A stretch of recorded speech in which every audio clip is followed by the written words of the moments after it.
담겨 있더랍니다. 이분이 생각하기를 우리 딸이 교회 열심히 잘 다니고 또 신앙생활도 잘하지만 아직까지는 지적으로 성숙하지 못한 상태에 있는데 혹시 그런 책들을 읽어서 신앙을 잃어버리면 어떨까? 어떻게 될까? 염려가 돼서 이 50대 의대 교수님 이분이 중학교 학생들을 위한 추천 도서를 자기가 먼저 읽기 시작했습니다. 그런데 진화와 관련된 책들을 하나하나 읽다 보니까 이분이 자기의 신앙이 흔들리더래요.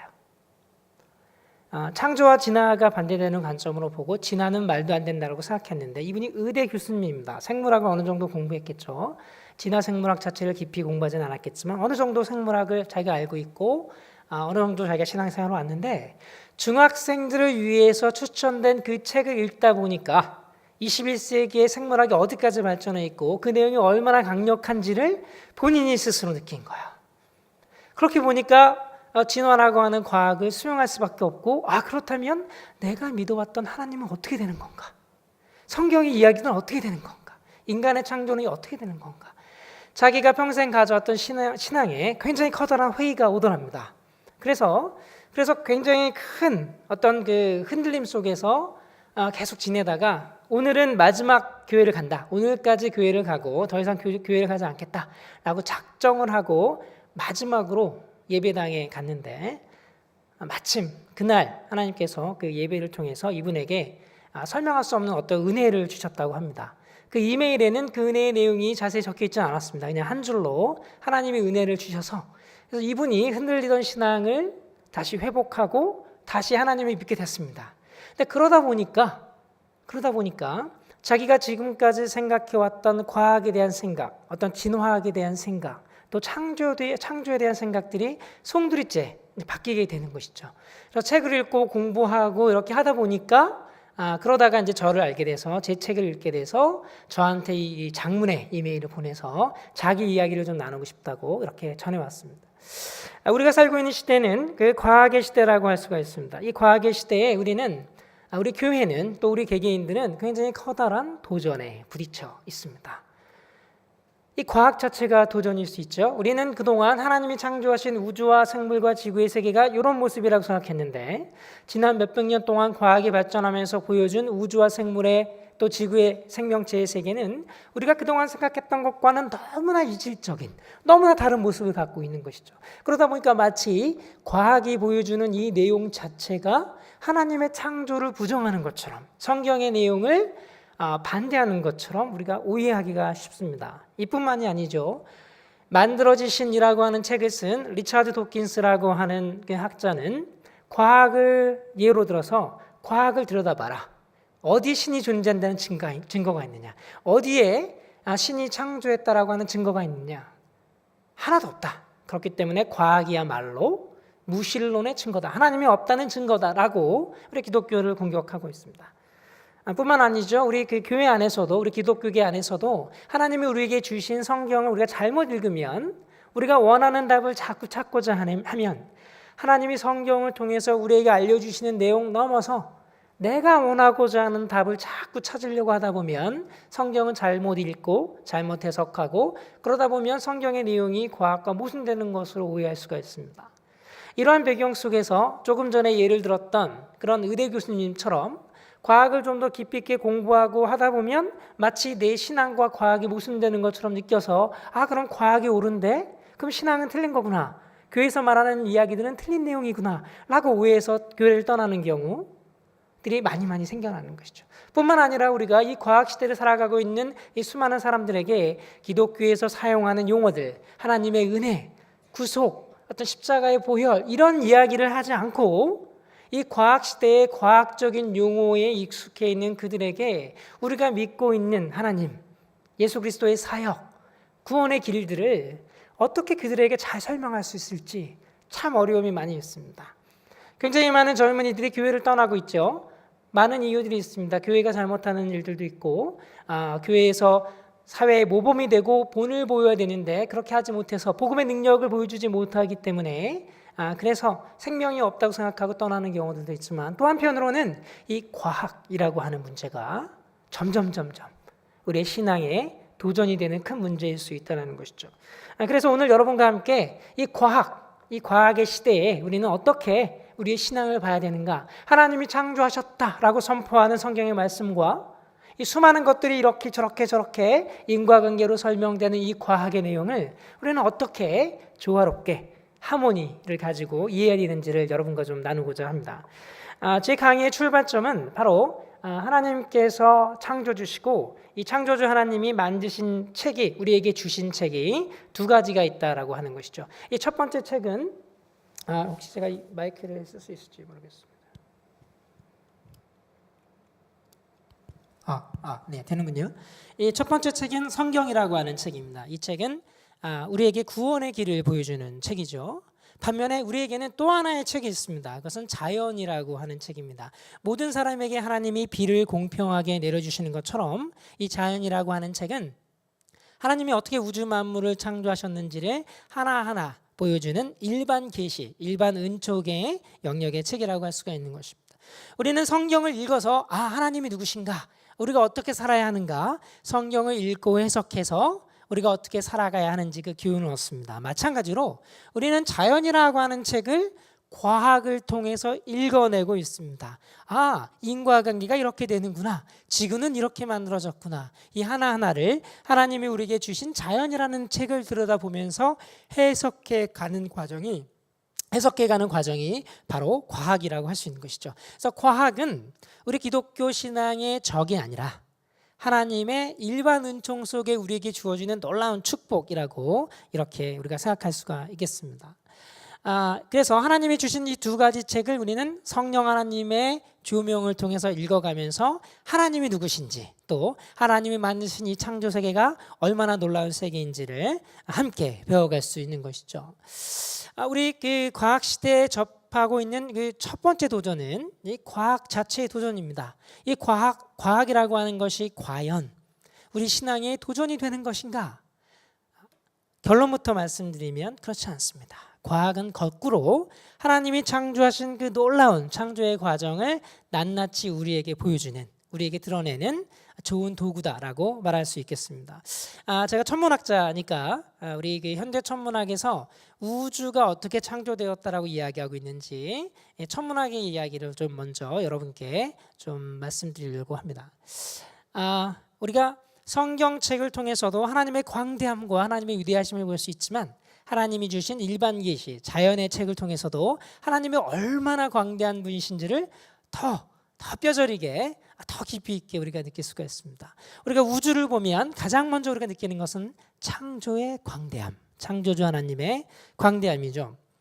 조명을 조금 꺼주시면 좋겠는데요. 우리가 밤하늘의 별들을 보면 밤하늘에 약 한 수천 개의 별을 우리 눈으로 직접 볼 수가 있습니다. 여러분, 이 별까지 한번 여행을 해보고 싶다 생각해 보신 적이 있나요? 저는 항상 이 별까지 여행을 좀 가보고 싶은 생각이 많이 있는데 제가 죽기 전에 이게 이루어질지는 모르겠습니다. 여러분이 이 별까지 여행을 한다 그러면 시간이 얼마나 걸릴까요? 우주에서 가장 빠르게 달리는 속도가 광속입니다.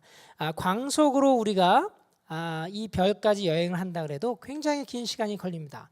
예를 들어서 빛의 속도, 광속으로 우리가 달까지 여행을 하면 1초면 갈 수가 있고, 태양까지는 10분이면 갈 수가 있습니다. 태양계의 끝까지 가는 데는 빛의 속도로 반나절이면 가능해요.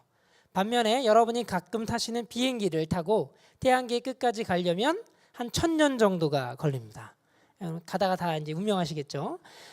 그래서 비행기 속도로 1000년이 걸리는 그 태양계를 반나절이면 갈 수 있는 그 빛의 속도, 그 광속으로 이 별까지 여행을 한다 그래도 수백 년에서 수천 년이 걸려요.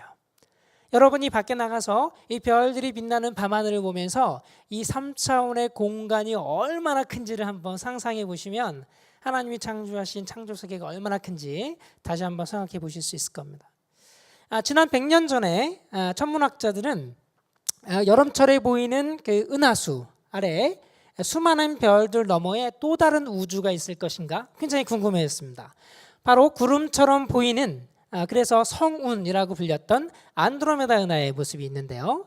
옛날에는 사람들이 이것을 구름 덩어리처럼 생각했지만 지금 나사에서 쏘아 올린 허블 우주망원경으로 보면 이 안드로메다 은하는 수많은 별들로 구성되는 거대한 또 하나의 우주인 것입니다.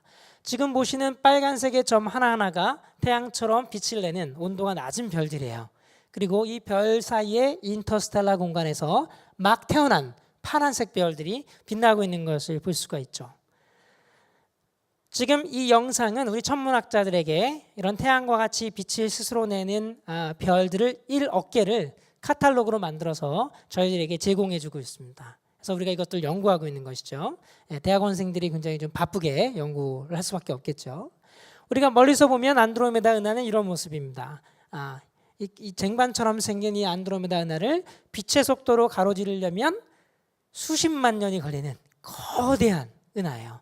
이 안드로메다 은하 내에는 태양처럼 빛나는 별이 한 4천억 개 정도가 들어있습니다. 그리고 수많은 행성과 가스와 블랙홀 같은 것들이 이 안드로메다 은하를 구성하고 있겠죠. 그래서 은하라고 하는 것은 우주라고 하는 집을 구성하는 가장 작은 벽돌과 같은 단위다 이렇게 생각하시면 되겠습니다. 제가 어릴 때는 이 안드로메다 은하에 오로라 공주가 살고 있다고 이렇게 만화책을 통해서, 지금 아마 웃으시는 분들은 저랑 연배가 좀 비슷하거나 그럴 것 같습니다. 우리 동네를 좀 볼까요? 지금 안드로메다 은하하고 비슷하게 우리가 살고 있는 우리 은하의 모습인데요. 우리 태양은 우리 은하 중심에서 빛의 속도로 한 25,000년을 가면 이 변두 위에 우리 태양이 있고, 여러분이 밤하늘에 보는 대부분의 별이 이 근처에 있습니다. 반면에 우리 은하 전체에는 태양과 같은 별이 한 2천억 개 정도가 중력에 의해서 묶여 있고, 여러분이 광속으로 우리 은하를 가로지르려면 한 수십만 년 정도 시간이 걸리는 광대한 크기의 모습을 가지고 있습니다. 우리 동네를 한번 볼까요? 우리 동네 위쪽에는 우리 은하가 있고, 조그만 은하들, 마젤란 은하처럼 남반구에 가면 볼 수 있는 은하들이 있습니다. 그리고 빛의 속도로 한 260만 년만 날아가면 거기 이제 안드로메다 은하가 있고, 여러분이 혹시 오로라 공주를 만날지도 모르겠습니다. 그래서 한 20 몇 개, 한 30개 정도의 은하들이 모여 있는 이 동네를 우리가 국부은하 그룹, 우리 동네 이렇게 부릅니다. 우리 동네. 그런데 여기서 굉장히 흥미로운 사실이 하나 생깁니다. 여러분이 지금 스마트폰을 꺼내서 착각 안드로메다 은하 사진을 찍으면 언제적 모습을 보는 걸까요? 260만 년 전 모습을 보는 겁니다. 왜냐하면 빛이 우리한테 오는데 260만 년이 걸리기 때문에 여러분이 지금 찍은 안드로메다 은하의 모습은 260만 년 전의 모습, 이 빛으로 우리한테 와서 여러분의 스마트폰에 담기는 것이죠. 그래서 여러분이 지금 보고 있는 모습은 260만 년 전의 모습이 되는 것입니다. 혹시 여러분이 오로라 공주의 사진을 찍었더라도 오로라 공주는 이미 운명하신 게 되는 것이죠. 그래서 우주로 나아가면 우리는 지구에서는 경험할 수 없는 시간과 공간이 하나로 만나는 경험을 하게 돼요. 다시 말하면 우리가 멀리 보면 멀리 볼수록 그 멀리 보는 데서 빛이 우리한테 오는 것이기 때문에 멀리 보면 멀리 볼수록 과거를 보게 되는 것입니다. 천문학자들은 우리를 멀리 볼 수 있게 해주는 망원경을 타임머신이라고 부릅니다. 안드로메다 은하의 경우에는 260만 년 전의 모습을 보여주는 것이죠. 태양의 경우에는 빛의 속도로 10분 정도 걸리니까 우리는 항상 10분 전에 태양의 모습을 보는 것입니다. 그렇다면 우리는 이 우주를 어디까지 멀리, 어디까지 과거를 볼 수 있을까요? 이것은 굉장히 유명한 허블 우주망원경의 영상인데요. 지금 밤하늘에 별이 빛나지 별이 거의 없는 영역을 보면 조명을 조금 더 꺼주시면 좋을 것 같은데요. 지금 거의 밤하늘에 별이 없는 영역을 허블 우주망원경으로 50일 동안 노출을 줘서 사진을 찍으면 보름달 크기의 50분의 1밖에 안 되는 이 영역에서 이 수많은 은하들이 나타나요. 이 은하들은 이 점 하나하나가 별이 아니라 별이 한 100억 개, 1000억 개가 모이는 은하들입니다. 이 은하들까지의 거리가 어떻게 되냐면 빛의 속도로 30억 년, 40억 년, 50억 년을 날아가야 되는 아주 멀리 있는 은하들이에요. 이 5,500개 은하 중에서 가장 멀리 있는 은하는 거리가 빛의 속도로 100억 년 이상을 가야 됩니다. 이 5,500개 중에 어느 건지는 여러분이 알 필요는 없습니다. 이게 무슨 얘기냐면 이 5,500개의 은하의 모습을 보면 가까이 있는 은하는 현재의 모습을 보는 것이고 50억 광년 떨어져 있는 은하는 50억 년 전의 모습, 그리고 가장 멀리 있는 100억 광년 떨어져 있는 은하는 100억 년 전의 모습을 보는 거예요.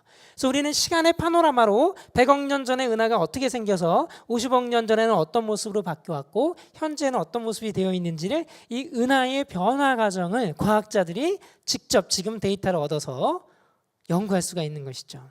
그래서 천문학으로 나아가면 우리는 과거의 현상을 직접 지금 보게 되는 시공간이 만나는 현상을 겪게 됩니다. 뿐만 아니죠. 이번에는 우리가 밤하늘의 한 4분의 1 정도 되는 넓은 영역을 밝은 은하들을 중심으로 우리가 한번 우주가 어떻게 생겼는지 공부해 볼 수 있는데요. 이 안에는 약 56만 한 6천 개의 은하들이 있습니다. 이것은 아티스트가 그린 사진이 아니라 이 은하 하나하나를 사진을 찍고 거리를 측정해서 3차원으로 재구성한 것이죠. 네, 그래서 지금 색깔이 굉장히 다양하죠. 이 은하들은 이 은하를 구성하는 별들이 어떤 별이 많으냐에 따라 색깔이 다르고 원운동을 하는지 랜덤하게 운동하는지에 따라 은하들의 모양이 다 달라집니다. 그래서 점점 우리로부터 멀리 가면 이 은하들이 3차원 안에 마치 필라멘트처럼 구성되는 것을 볼 수가 있습니다. 점점 멀리 가면 은하의 개수가 조금 줄어드는 것 같죠. 그것은 우리가 밝은 은하들을 중심으로 보기 때문에 그렇고요. 이 방향으로는 약간 은하가 없는 것 같은데 그것은 우리 태양계가 우리 은하 평면에 있기 때문에 먼지에 의해서 가려져서 잘 볼 수가 없어서 그렇습니다. 한번 돌려보면 우리가 돌려보면 우주가 어떻게 생겨 있는지 은하들이 어떻게 거시 구조를 구성하고 있는지를 좀 이제 볼 수가 있는데요. 이렇게 필라멘트 구조로 지금 한 56만 6천 개의 은하들이 이 거대한 영역을 차지하고 있는 것을 볼 수가 있습니다. 마치 수세미 같기도 하고 세포의 모습 같기도 하고 그렇습니다. 더 멀리 가면 어떻게 될까요? 100억 광년 이상 멀리 가면 이제는 은하가 아직 창조되지도 않은 별이 아직 만들어지지도 않은 우주의 초기, 그 창조의 첫 시점을 볼 수가 있는데요. 지금 초록색, 파란색으로 그려놓은 것이 바로 우주 배경 복사라고 해서 우주가 처음 시작될 때 나왔던 그 빛이 전자기파 형태로 관측되는 것입니다.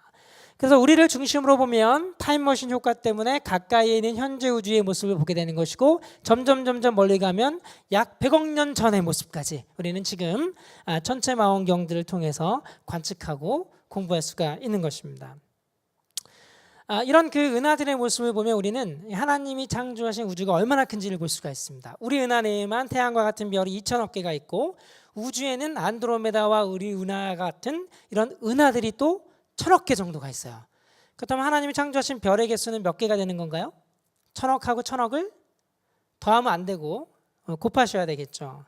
굉장히 많은 별들 하나님이 창조하셨습니다. 우주는 빛의 속도로 100억 년 이상을 가야 되는 아주 광대한 크기예요. 우리가 좀 전에 우리 찬양할 때도 이 광대하신 하나님을 우리가 찬양했는데 온 땅이여 하나님께 나와서 경배하는 모습을 찬양했는데 단지 지구 안에 있는 산과 들과 바다만 하나님을 찬양하는 것이 아니라 지구 밖에 이 1000억 개의 별들과 1000억 개의 은하들도 다 창조주 되신 하나님을 어떤 면에서는 찬양하고 있는 것으로 우리가 생각해 볼 수가 있습니다. 이 광대한 우주가 존재한다라고 하는 것은 이 광대한 우주보다 더 위대한 존재가 있어야 하는 것이 아닌가 라는 질문을 우리에게 주는 것이죠. 저는 모태신앙으로 자랐지만 초등학교 때부터 이 광대한 우주가 존재하려면 우주보다 더 위대한 존재가 있어야만 한다라는 생각을 했던 것 같아요.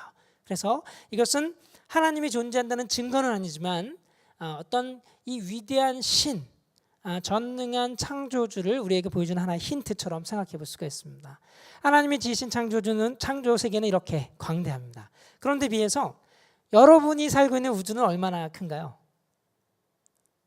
집과 직장과 교회와 이렇게 아주 작은 우주에서만 혹시 살고 계시지 않는지 모르겠습니다. 우리는 종종 아주 작은 일에 매몰되어서 그 안에서 아웅다웅 하면서 살아가고 있는지도 모르겠습니다. 그러나 우리가 좀 눈을 들어서 지구 밖의 우주의 세계를 보고 하나님이 창조하신 이 드넓은 세계를 보면서 그 창조주 되신 하나님이 우리의 아버지가 되시고 그분이 나를 만드셨고 그분이 온 우주의 주인이라시라는 것을 생각해 보면 우리는 너무 작은 일에 너무 매몰되지 않고 좀 더 의연하게 좀 더 자유롭게 하나님을 보면서 살아갈 수 있을 것 같습니다. 창조는 이렇게 광대할 뿐만 아니라 굉장히 역동적이었습니다. 지난 100년 동안 과학이 굉장히 많이 발전했는데 이 과학의 내용 중에서 가장 위대한 발견을 꼽아라 라고 한다면 우주가 팽창한다 라고 하는 발견이라고 저는 꼽을 것 같습니다. 이것은 창조의 역동성을 보여주는 것인데요, 1920년대에 에드윈 허블이라고 하는 과학자가 우주가 팽창한다라고 하는 것을 발견했죠. 이게 무슨 말이냐면 여러분이 풍선 위에다가 점을 찍어놓고 풍선을 점점 크게 불면 풍선 위에 점과 점 사이의 거리가 어떻게 되죠? 서로 멀어지겠죠. 그와 비슷하게 우주에 있는 이 은하들이 서로 멀어지고 있다라고 하는 것을 에드윈 허블이 처음 발견했습니다. 그래서 이 속도라고 하는 것이 거리에 비례해서 멀어진다라고 하는 것인데, 예를 들어 우리 은하가 A면 여러분이 A라고 하는 점에 있으면 가까이 있는 B보다 멀리 있는 D라고 하는 점이 풍선이 커지는 동안에 주어진 시간 동안 멀어진 거리가 비례해서 커지게 되는 것이죠. 허블이 발견한 것이 바로 이런 허블의 법칙이었습니다. 무슨 얘기냐면 은하가 서로 다 멀어지면서 은하와 은하 사이에 새로운 공간이 생겨나고 있다. 다시 말하면 풍선의 표면적이 커지는 것처럼 우주 전체가 팽창하고 있다라고 하는 것을 약 100년 전에 에드윈 허블이 발견하게 된 것입니다. 여러분, 우주가 팽창한다라는 사실 혹시 알고 계셨나요? 오늘 처음 들으시나요? 네, 이것은 이제 과학계에서는 상식입니다. 우주는 더 크게 팽창하고 있습니다. 이것을 약 한 100년 전에 발견하게 된 것이죠. 그런데 우주가 팽창한다면 시간을 거꾸로 돌리면 우주는 어땠다는 이야기가 되는 것일까요? 우주의 크기는 작았다는 이야기가 되겠죠. 그럼 우리는 어디까지 시간을 거꾸로 돌릴 수 있을까요? 그 이야기는 우주가 0보다 작아질 수는 없을 테니까, 우주가 지금 이 광대한 우주가 점점 팽창하고 있는 거라면 과거에는 작았을 것이고, 그 이야기는 우주가 무한히 오래전부터 존재한 것이 아니라 어떤 한 시점에 우주가 존재하기 시작한 것이 아닌가, 우주는 무한히 오래된 것이 아니라 우주는 시간적으로 유한한 것이 아닌가라고 하는 점을 우리에게 암시해 줍니다. 수많은 무신론자들이, 또 수많은 철학자들이 고대로부터 현대에 이르기까지 이 물질의 세계는 영원 전부터 그냥 존재했다라고 그런 무신론적인, 유물론적인 생각들을 많이 전파해 왔습니다. 그런데 20세기가 되면 오히려 과학에서 우주의 팽창을 발견하면서 우주는 무한히 오래전부터 존재했다라기보다는 아마도 어느 한 시점에서 아주 작았던 우주가 이제 존재하기 시작했고, 그 우주가 팽창하면서 현재 이 거대한 우주로 바뀌어왔다라고 관점이 바뀐 것이죠. 그래서 우리 천문학자들이, 물리학자들이 우주의 나이를 측정하면 우주는 138억 년 정도 되었습니다. 지금 여러분이 풍선이 이만큼 크다면, 이렇게 작았던 풍선이 이만큼 커지는데 얼마나 오래 걸렸을지 풍선의 팽창 속도를 알면은 잴 수가 있겠죠. 비슷하게 우리는 우주가 팽창하는 속도와 지금 현재 우주의 크기를 통해서 우주의 나이를 잴 수가 있습니다. 물론 우주가 팽창하는 속도가 일정한 상수는 아니고 시간에 따라 계속 변합니다. 그래서 우리는 우주가 팽창하는 속도와 우주의 팽창 가속도를 이제 다 측정해서 그것을 가지고 우주의 나이를 재면 우주의 나이는 138억 년. 다시 말하면 138억 년 전에 우주는 아주 작았고 아주 작았던 우주가 이제 시작되어서 팽창하기 시작해서 지금 138억 년 후에 이 거대한 우주로 바뀌어왔다라고 하는 것이 현대 천문학이, 현대 우주론이 우리에게 알려주는 것입니다. 이것을 우리가 빅뱅 우주론이라고 보통 부르죠. 빅뱅 티오리, 대폭발 우주론 이렇게 부릅니다. 그래서 이 대폭발 우주론의 가장 강력한 증거 중에 하나는 이제 우주 배경 복사라고 해서 1960년대에 이 두 사람의 미국 천문학자가 우주의 모든 방향에서 오는 전자기파를 우연히 발견하게 돼요. 이것이 바로 138억 년 전에 우주가 팽창하기 시작할 때 나왔던 그 빛이 138억 년을 날아와서 지금 현재 우리에게 모든 방향에서 동일하게 관측되는 것입니다. 그래서 그것을 통해서 이 사람들이 노벨상도 받았죠. 지금 보시는 것이 이제 우주 배경 복사 이제 지도라고 할 수 있는데요. 절대 온도 3도에 해당하는 복사파가 우주의 모든 방향에서 오는 것이 바로 138억 년 된 우주의 시작의 이제 증거라고 할 수가 있습니다. 그래서 현대 천문학이 우리에게 알려주는 우주의 역사를 간단하게만 한번 이야기하면 138억 년 전에 빅뱅 대폭발이 있어서 우주가 팽창하기 시작했고, 그 다음에는 우주 배경 복사, 빅뱅의 흔적인 우주 배경 복사가 나왔다가, 그 다음에는 별이 아직 창조되지 않아서 우주에서는 빛을 내는 소스가 아무것도 없었다가 우주의 나이가 한 4억 년에서 한 10억 년 정도 되면 드디어 처음으로 별들이 창조됩니다.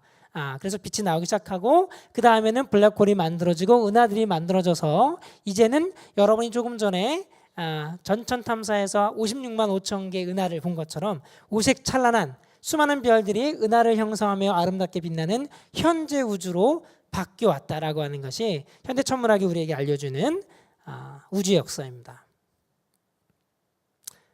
여러분 입이 딱 벌어져서 다물어지지가 않으시죠? 이런 얘기를 처음 들으시는 것 같아요. 제가 이 내용 우주의 역사 강의를 우리 대학교에서 한 2달 정도 강의를 하는데 여러분에게는 지금 한 20분, 30분 동안 간단하게 설명했습니다. 그래서 아주 자세한 내용을 다 설명을 못 드렸지만 이것이 일반적인 뼈대입니다. 교수님 이런 얘기를 들으면 약간 믿기지가 않습니다. 이거 확실한가요? 구라 아닌가요? 이렇게 질문하는 학생들도 있는데 이 정도의 이야기는 지난 100년 동안 천문학이 또 우주론이 발전하면서 교과서에 실릴 정도로 다양한 증거들로 확증된 이야기라고 할 수가 있겠습니다. 이것은 바로 하나님께서 우주를 창조하신 게 짧은 시간 동안 한 게 아니라 긴 시간 동안 하나하나 우리 인간을 만들어내시기까지 하나하나 섭리하시고 다스려 왔다라는 것을 보여주는 것이죠. 우리 태양계는 어떨까요? 우리 태양과 지구는 우주의 100억 년이 넘는 역사 중에서 후반부 약 50억 년 전에 창조가 되었습니다. 그리고 지구의 역사를 보면 다양한 생물의 화석들을 볼 수가 있는데 흥미로운 사실은 뭐냐면 지구가 처음 만들어졌을 때는 굉장히 간단한 생물들의 화석만 나오고 지구의 역사가 진행되면서 점점 복잡한 생물들의 화석은 나중에 나온다는 것을 우리가 볼 수 있어요. 이것은 우리가 하나님을 창조주로 고백하는 우리 입장에서는 어떻게 이해할 수 있겠어요? 하나님께서 단순한 종의 화석은 먼저 만드시고 복잡한 영장류와 같은 종들은 나중에 창조하셨구나 라고 그렇게 이해를 할 수가 있는 것입니다. 제가 이런 이야기를 하면 너무 생소한 과학 이야기를 하다 보니까 지금 저 앞에서 이야기하는 우종학 교수는 혹시 이단 아닌가, 좀 이상한 사람 아닌가, 성경을 무시하고 과학을 더 성경 위에 두는 게 아닌가 이렇게 오해하시는 분들이 종종 있습니다. 그래서 이 과학은 사실 우리에게 모든 답을 주지는 않습니다. 과학이 풀어내지 못한 것들이 굉장히 많이 있죠. 과학에는 분명한 한계가 있습니다. 대표적인 것이 빅뱅이에요. 138억 년 전에 우주가 시작되었다는 것은 우리가 알지만 어떻게 시작되었는지 그 138억 년 전에 지금 현재 존재하는 1000억 개의 은하들이 그 모든 물질과 에너지가 138억 년 전에 탄생해야 되는데 어떻게 빅방이 시작됐는지를 아직 우리가 엄밀하게 알지 못합니다. 이런 물리학자들이 다양한 아이디어를 갖고 있고 스티븐 호킹을 비롯해서 다양한 사람들이 M티오리나 촉근 이론 등으로 연구하고 있지만 아직 우리가 잘 모르고 있어요. 뿐만 아니죠. 우리는 어떻게 생명이 탄생했는지 잘 모르고 있습니다. 46억 년의 지구의 역사에서 약 한 38억 년 전쯤에 생명체가 시작된 것으로 우리가 보는데 왜? 그 이전과 그 이후에 생명체만 내는 증거들이 이제 그 이후에 나오기 때문이죠. 그런데 어떻게 처음 이 생명체가 만들어졌는지 과학으로 우리가 잘 설명하지 못합니다. 인간의 의식도 마찬가지죠. 다른 동물들과 다르게 우리 인간만이 갖고 있는 언어라든가 자의식이라든가 가치에 대한 개념이라든가 추상적 사고 이런 어떤 그 인간만이 갖고 있는 어떤 그런 의식이 어떻게 만들어졌는지에 대해서 과학이 아직은 밝히지 못하고 있죠. 물론 뇌과학이 발전하고 있고 진화심리학이라든지 인지과학 등이 많이 발전하고 있지만 아직 과학으로 풀지 못하고 있습니다. 더 나아가 볼까요? 정보나 자연 법칙은 어떻게 이혼했을까요? 중력 법칙이 있고 전자기학 법칙이 있어야 우주가 만들어지고 유지되고 섭리될 텐데 이런 자연 법칙은 도대체 어디서 나왔을까요?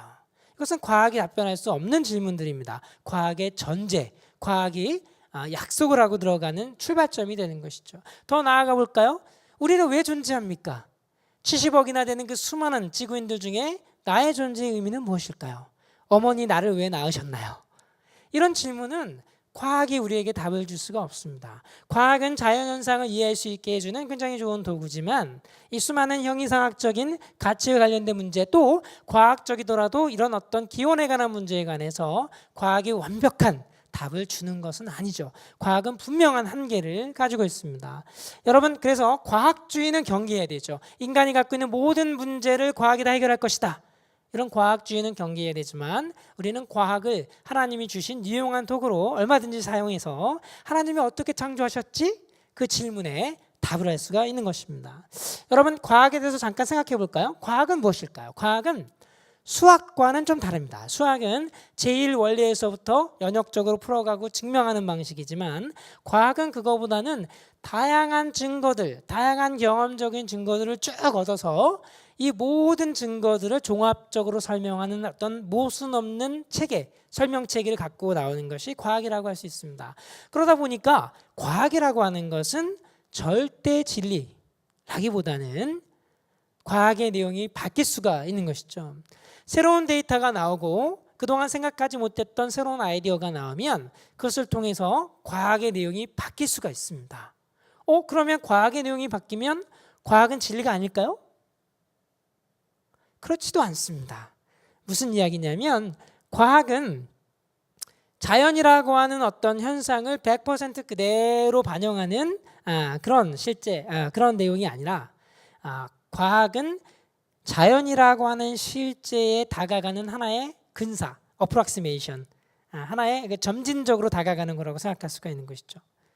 우리는 종종 과학이 변한다라고 하면, 과학이 가변적이라고 하면 그러면 그건 과학자들끼리 서로 약속해서 약속한 내용에 불과하지 100년 지나면 다 없어질 내용 아닌가, 이렇게 상대주의적으로 생각하는 분들도 있습니다. 반면에 어떤 분들은 과학이 절대적인 진리고 변하지도 않고 완벽한 것이다라고 생각하는 분들도 있어요. 이 두 가지 다 극단적인 견해라고 볼 수가 있습니다.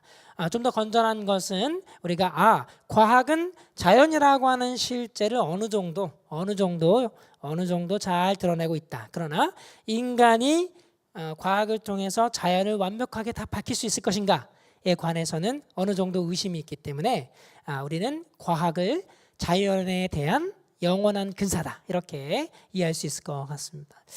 그렇다 보니까 과학은 자연이라고 하는 현상에 제한되는 것이죠. 과학이 신의 존재를 증명할 수 있을까요? 그렇지 않습니다. 반대로 과학이 신이 없다고 증명할 수 있을까요?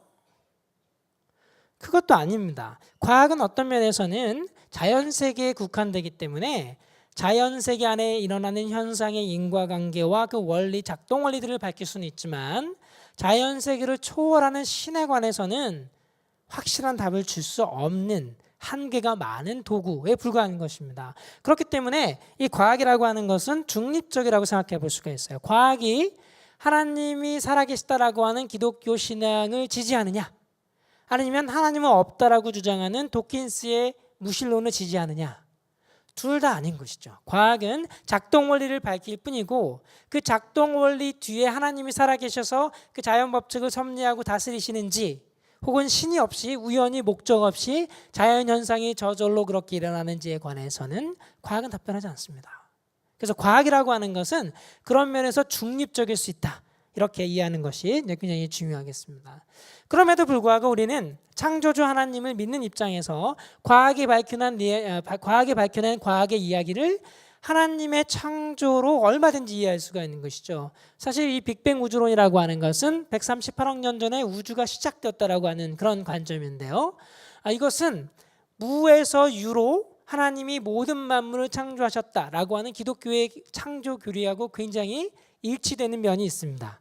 그렇죠? 물질의 세계가 무한히 오래전부터 존재한 것이 아니라 138억 년 전에 우주가 시작되었다라고 하는 것은 오히려 기독교가 갖고 있는 무에서 유로의 창조라고 하는 기독교 교리와 굉장히 가까운 것이죠. 그래서 1990년대에 나사에서 코비성이 올라가서 모든 우주의 방향에서 우주 배경 복사가 관측된다는 것이 확증되고 빅뱅 우주론이 이제 정설로 자리 잡게 되자 신학자와 과학자, 크리스찬 과학자들이 이 빅뱅 우주론을 가지고 우리 기독교 신앙을 변증하는 책과 글을 많이 쓰기도 했습니다. 물론 이것은 하나님이 무에서 유로 창조했다는 증거나 혹은 증명은 아닙니다. 그러나 하나님을 믿는 우리 입장에서 과학의 내용을 보면 이 과학을 전부 다 하나님의 창조의 과정으로 이해할 수 있다라고 하는 것이죠. 중요한 것은 우리가 자연세계를 보고서 하나님을 저절로 찾을 수 있을 것이냐, 성경 없이 하나님을 그냥 자연 속에서만 하나님이 누구신지 알아서 믿을 수 있을 것이냐, 그렇지 않습니다. 그러나 우리가 하나님을 믿고 성경을 통해서 예수 그리스도가 누구신지 고백하고 하나님이 모든 만물의 창조주이심을 고백하는 사람의 입장에서 과학을 보면 과학이 밝혀낸 모든 내용들이 다 하나님의 지혜와 하나님의 지식이 되는 것이죠. 네. 자, 그래서 이 역동적이고 계속적인 어떤 창조의 과정은 하나님이 하나하나 세밀하게 우주를 자연 법칙을 통해서 섭리하고 다스리시고, 그래서 138억 년의 그 우주의 긴 역사 끝에 인간까지 창조하신 이 놀라운 역동적인 계속되는 창조의 내용을 우리에게 보여준다라고 우리가 이해할 수 있습니다. 시편 19편에 보면 시편 기자가 이렇게 고백합니다. 하늘이 하나님의 영광을 선포하고 궁창이 그의 손으로 하신 일을 나타내는도다. 망원경도 없었던 그 시절에 시편 기자는 밤하늘에 빛나는 별들을 보면서 하나님의 영광을 보는 것과 같은 그런 감흥에 휩싸였던 것 같습니다. 21세기를 사는 우리들은 시편 기자는 상상도 하지 못했던 이 밤하늘의 별뿐만 아니라 안드로메다 은하를 비롯한 이 1000억 개의 은하들, 팽창하는 우주, 또 인터스텔라 공간에서 일어나는 그 다양한 자연현상, 우주의 내용들, 블랙홀들을 보면서 하나님의 창조가 얼마나 위대한지, 하나님이 창조하신 그 창조의 지혜와 지식이 얼마나 풍성한지를 우리는 고백할 수 있는 것이죠. 우리 기독교 신앙의 가장 중요한 것은 예수가 그리스도시다라고 하는 고백입니다. 그러나 그것과 더불어서 하나님이 창조주다라고 하는 고백도 굉장히 중요합니다.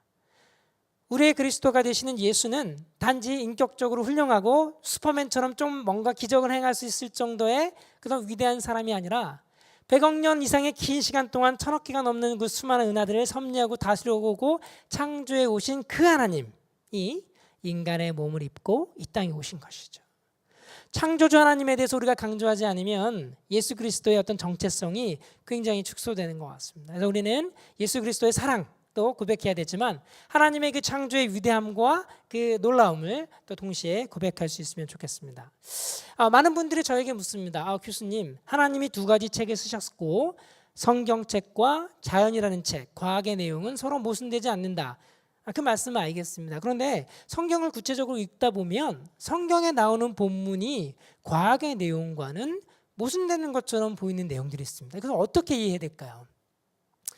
그중에서 아마 가장 대표적인 본문이 창세기 1장 2장입니다. 여러분, 창세기 1장 2장을 통해서 하나님이 우리에게 과학을 가르쳐 주시려고 의도하셨을까요? 저는 아니라고 생각됩니다. 물론 창세기 1장 2장에 보면 창조의 기간도 나오고 순서나 방법이나 내용들이 나오죠. 하나님이 6일 동안 이런 순서에 의해서 말씀으로 창조하셨다라고 하는 창조의 기사, 하나님의 창조의 과정, 창조의 내용들이 나옵니다. 그런데 이 창세기 1, 2장을 하나님이 우리에게 어떤 방법으로, 어떤 메커니즘으로, 어떤 순서로 하나님이 어떤 식으로 창조하셨는지 그 과학적인 내용을 우리에게 알려주려고 쓰신 과학교과서처럼 봐야 될까요? 저는 그것은 아니라고 생각됩니다. 물론 창조의 기간이 나오지만 이 창조의 기간, 저녁이 되고 아침이 되니 첫째 날이더라. 6일의 창조는 그 하루라고 하는 개념이 분명하겠지만 그것은 인간의 한 주간의 노동에 비유해서 하나님이 우주 만물을 창조하셨다라고 하는 이야기를 담고 있는 것입니다. 하루가 저녁이 되고 아침이 되려면 무엇이 있어야 되죠? 태양이 있어야 되겠죠? 태양이 있어야 저녁이 되고 아침이 됩니다. 태양을 하나님께서 몇째 날 창조하셨나요? 태양을 넷째 날 창조하셨어요. 성경 안 읽으세요? 다 읽으시죠? 네. 성경을 태양을 넷째 날 창조하셨는데 그렇다면 태양을 창조하기 전에 저녁이 되고 아침이 되는 것은 어떻게 이해해야 될까요? 창세기 기자가 그것도 잘 몰라갖고 태양을 넷째 날 창조했다고 잘못 기록했을까요? 아닙니다. 이런 부분들을 보면 태양이 있어야지만 지구가 자전하면서 저녁이 되고 아침이 될 텐데 태양이 넷째 날에 창조되었다라고 기록되어 있는 것은 이것이 과학적인 의미에서 순서를 우리에게 보여주려고 하는 것이 아니라는 것이죠. 창조의 순서도 마찬가지입니다. 창조의 기간이나 순서, 창조의 방법도 그렇죠. 우리는 하나님이 어떻게 창조하셨을까라고 물어볼 때 21세기 과학을 배운 우리는 그 방법, 메커니즘, 그 어떤 그 과정을 중요하게 생각해요. 창세기는 거기에 별로 관심이 없습니다. 하나님이 말씀으로 창조하셨다라고 하는 이야기는 빛이 있으라라고 목소리를 냈다는 뜻이 아닙니다. 그렇죠? 하나님이 목젖이 있어서 소리를 내서 소리가 공기 중에 전파돼서 그 음파가 뭔가에 부딪히면 작용을 해가지고 효과를 내서 뭔가 만들어지고 이런 그 과학적인 원리를 설명한 것이 아닙니다. 하나님이 말씀으로 창조하셨다라고 하는 것은 하나님의 창조주의 능력을 보여주는 것이죠. 말씀으로만 하셔도 이 모든 것들이 창조되어지는 창조주의 전능한 창조의 능력을 보여주는 것이지 하나님이 어떤 음파를 사용해서 창조했다 이렇게 과학적인 설명을 하는 것은 아닙니다. 창조의 내용도 마찬가지입니다. 여러분 공룡을 하나님이 창조하셨습니까? 공룡을 하나님이 창조하셨나요? 우리 웃으시는 분들도 있는데 어린아이들에게 굉장히 중요하죠. 우리 초등학생들에게 공룡에 대해서 잘못 설명하면 아이들이 주일학교 안 나올 가능성이 있습니다. 잘 설명하셔야 돼요. 공룡을 하나님이 창조하셨습니까? 창조하셨죠. 하나님이 모든 것을 창조하셨잖아요. 공룡도 하나님이 창조하셨습니다. 그런데 성경에 안 나오는데? 창세기 1장에 안 나오는데? 하나님이 창조하신 게 맞나요? 아이들이 이렇게 물어본다면 여러분은 어떻게 답변하셔야 됩니까?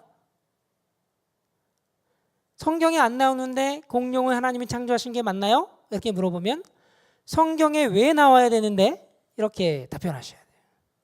그렇죠? 성경은 하나님이 창조하신 모든 내용을 백과사전처럼 백화점의 카탈로그처럼 하나하나 기록한 과학 백과사전이 아닙니다. 고대 근동 지방에서 우상으로 섬겼던 해와 달과 바다와 이 하나하나가 신이 아니라 유일하신 하나님의 피조물에 불과하다라고 하는 그 창조 신앙의 메시지를 보여주기 위해서 선택된 내용들이 이 안에 들어가 있는 것이죠. 그래서 케이오스, 그 무질서의 세계에 하나님이 하나하나 질서를 부여하시면서 하나님의 능력으로 우주 만물을 창조하셨다라고 하는 그 하나님의 창조주 되심이 가장 핵심적인 이야기예요.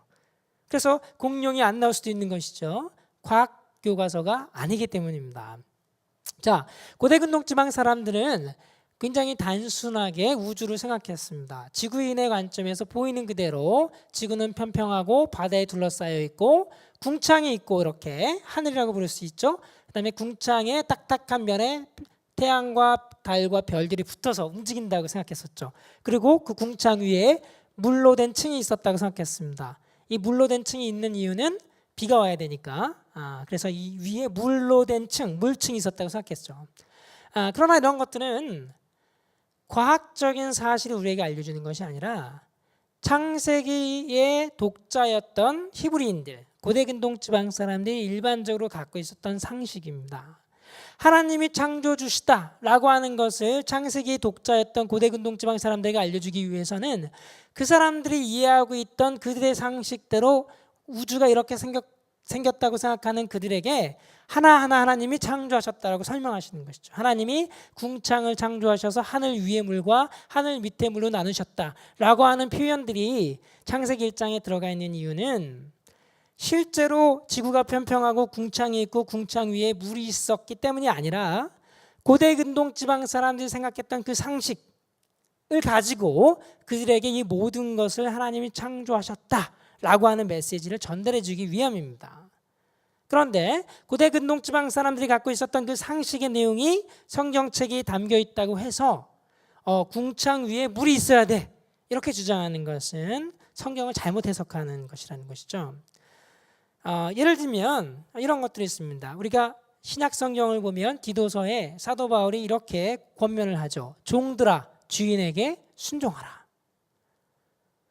종들아 주인에게 순종하라. 사도 바울이 종들에게 혁명을 일으켜라 이렇게 얘기하지 않고 종들에게 주인에게 복종하라라고 이야기하고 있습니다. 그러면 사도 바울은 노예 제도를 찬성한 거야. 신약 성경은 노예 제도를 인정하는 거야.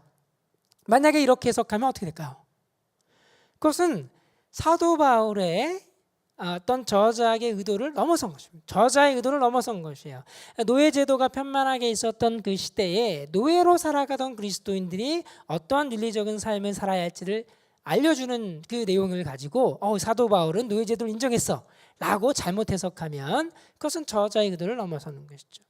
창세기도 마찬가지입니다. 창세기 1장 그 당시의 사람들은 빅뱅도 몰랐고 과학에 대해서 잘 몰랐습니다. 그러나 그들 나름대로 지구가 평평하고 궁창이 있고 궁창 위에 물층이 있었다라는 상식들을 갖고 있었죠. 그 사람들에게 하나님이 이 모든 것을 창조하셨다고 설명하기 위해서는 그들의 언어로 그들의 상식으로 하나하나 하나님이 창조하신 그 창조의 기세가 창세기 1장에 담겨 있는 것입니다.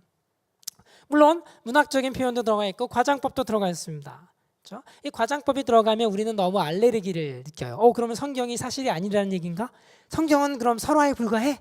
그렇지 않습니다. 이 문학적인 장치가 비유적인 표현이 오히려 더 사실을 가장 사실답게 만들 수 있습니다. 예를 들어볼까요? 일본의 동북부 지방에 쓰나미가 덮쳤습니다. 마을 사람들이 전부 다 죽었어요. 그 중에 한 사람이 생존해서 글을 남겼습니다. 뭐라고 글을 남겼냐면 하늘까지 닿는 쓰나미가 덮쳐서 삽시간에 자동차와 사람과 집을 다 쓸어갔다. 이런 기록을 남겼다고 해봅시다. 그 기록을 쓰나미를 연구하는 해양과학자가 발견했어요. 과학자가 그 글을 읽어보니까 쓰나미가 하늘까지 닿았다고? 대기권 16km까지 쓰나미가 올라갔다는 얘기인가? 한꺼번에 집과 사람과 자동차를 쓸고 갔다고? 그럴 리가 없는데 쓰나미는 물이니까 유속에 따라서 하나하나씩 차례로 쓸어가야 될 텐데 과학자의 관점에서 그 글을 보면 이 글은 맞지가 않습니다. 그렇죠? 그러면 이거는 기록이 잘못된 거야. 쓰나미는 없었던 거야. 이렇게 무시할 수 있을까요? 아닙니다. 이 글을 쓴 사람은 자기가 경험한 쓰나미가 얼마나 무서웠는지 그 경험을 비유적인 표현으로 담은 것이죠. 과학자에게 정보를 주기 위해서 그 기록을 남긴 것이 아닙니다. 창세기도 마찬가지입니다. 창세기는 하나님이 모든 만물의 창조주 되심을 그 고대 근동지방 창세기 1차 독자들이 이해할 수 있는 언어로 표현한 것인데 그것을 21세기의 기준을 갖고 와서 리차드 도킨스는 창세기 1장을 보고 궁창 위에 물이 있었다고? 물이 있었다는 증거가 없잖아. 창세기는 틀린 거야. 이렇게 말하는 것이고 반대로 창세기를 너무 문자적으로 보는 사람은 창세기에 보니까 궁창 위에 물이 있다고 돼 있어. 그럼 물이 진짜 있었던 거야. 라고 반대 극단으로 생각하는 것이죠. 이 두 모습 다 성경을 바르게 해석하는 것은 아닙니다. 그래서 우리는 이 창세기가 과학 교과서가 아니라 누가 창조주가 되시나 이 신학적인 메시지에 좀 더 집중해서 봐야 되는 것이죠. 이것이 바로 그 존 켈빈의 관점입니다. 여러분 이렇게 개혁주의 관점 안에서 장로교 우리 여러 교회 지금 우리 합동 즉 교회를 여러분 다니시는 건데 존 켈빈은 성경은 라틴어를 할 줄 아는 학자들을 위해서 쓰여진 책이 아니라 모든 사람들이 읽고 이해할 수 있게끔 그것이 종교개혁의 정신이었죠. 그래서 일반적인 상식의 기초에서 쓰여져 있다. 그렇기 때문에 성경에 나오는 어떤 그 비상식적이고 비합리적인 내용들도 있지만 그것까지 다 수용하라고 요구하는 것은 아니다. 예를 들면 궁창 위에 물이라고 돼 있던 것은 실제로 물층이 아니라 뭐 구름과 같은 것들을 비유적으로 표현하는 것이다라고 이해했습니다. 존 칼빈은 천문학과 같은 난해한 학문을 배우려면 성경을 배울 게 아니라 신학교가 아니라 다른 데로 보내라. 과학학교로 보내라. 이렇게 이야기하는 것이죠. 왜? 성경책은 과학교과서가 아니기 때문입니다. 그래서 이것을 이제 그 켈빈의 적응론이라고 하는데요. accommodation. 다시 말하면 하나님의 그 놀라운 말씀이 인간이 이해할 수 있는 언어로 우리가 이해할 수 있는 언어로 이렇게 쉽게 쓰여졌다라고 하는 관점이에요. 이것을 우리가 주목해서 볼 필요가 있는 것이죠. 결국 우리는 성경을 볼 때 성경은 창조주 하나님에 대한 어떤 신학적인 서술이고 이것은 과학적이라기보다는 초과학적인 비과학적인 내용이고 비과학적이라고 해서 반과학적이라는 말은 아닙니다. 이제 초과학적인 것이고 창조주 하나님을 알려주는 책이고 반면에 하나님이 주신 일반 계시 자연이라는 책은 시간과 순서와 방법 이런 어떤 그 과학적인 인과적인 서술을 담고 있는 책이라고 하는 것이죠. 이제 두 책을 우리가 함께 읽는 것이 굉장히 중요합니다. 특히 어떤 분들은 성경에 비해서 과학을 너무 위에 두는 것이 아니냐 이렇게 염려하시는 분들이 있어요. 그러나 성경도 우리가 읽고 이해하는 것입니다. 내가 갖고 있는 신학 성경에서 여러분의 교회의 성경에서 여러분의 교단의 성경에서 21세기 한국 교회 성경에서는 약간씩 바뀔 수가 있습니다. 왜? 우리는 우리의 성경 해석은 성경 자체가 똑같지가 않습니다. 항상 간극이 있는 것이죠. 그래서 나의 성경 해석을 성경과 동일하게 보면 이단이 되기가 쉬운 것이죠. 여기는 항상 우리의 해석의 한계가 있습니다. 마찬가지로 과학도 자연이라는 책을 읽어가면서 항상 한계가 있기 때문에 이 부분을 우리가 항상 보면 하나님이 주신 두 가지 책은 모순되지 않지만 우리의 해석이 불완전하기 때문에 종종 우리의 신학이나 성경 해석과 과학의 내용이 모순되는 것처럼 보일 수는 있습니다. 그럴 때 우리는 우리 두 가지 해석을 모두 다 점검해야 하는 것이죠. 그래서 우리가 한번 결론을 내려보면 결국 과학이라고 하는 것은 자연의 역사, 과학이 보여주는 우주의 생성 과정, 지구의 만들어진 과정, 생물들이 변한 과정 전체를 하나님이 창조하신 창조의 역사로 보면 이것은 기독교 신앙의 적이 아니라 거꾸로 우리가 하나님을 더 깊이 이해하고 하나님을 더 놀랍게 찬양할 수 있는 어떤 하나의 일반 계시, 일반 은총의 내용이 되는 것입니다. 성경 창조기사에 대한 내용을 우리가 신학자들의 도움을 받아서 다 바르게 잘 해석해야 하는 것이죠. 이것은 넘어가겠습니다.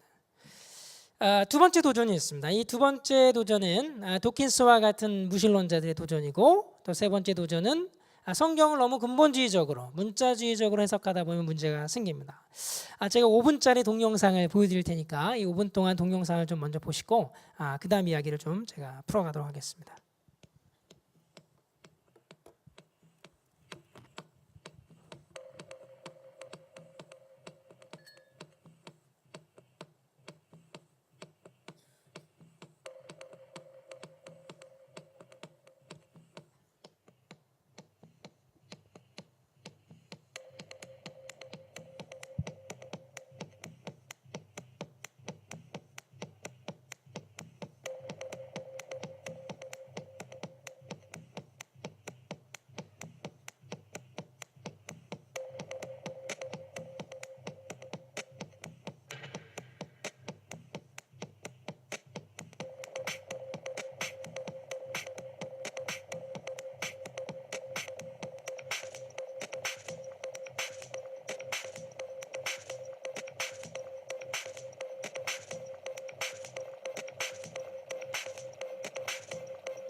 지금 동영상이 안 되고 있는 것 같습니다.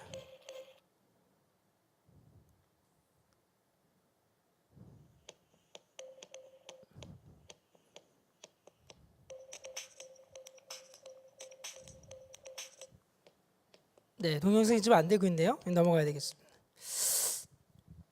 제가 강의를 지금 비슷한 강의를 한 10년 했는데 동영상이 이렇게 안 된 적은 없었는데 오늘은 뭔가 특별한 날인 것 같습니다. 이상하네요. 네. 죄송합니다.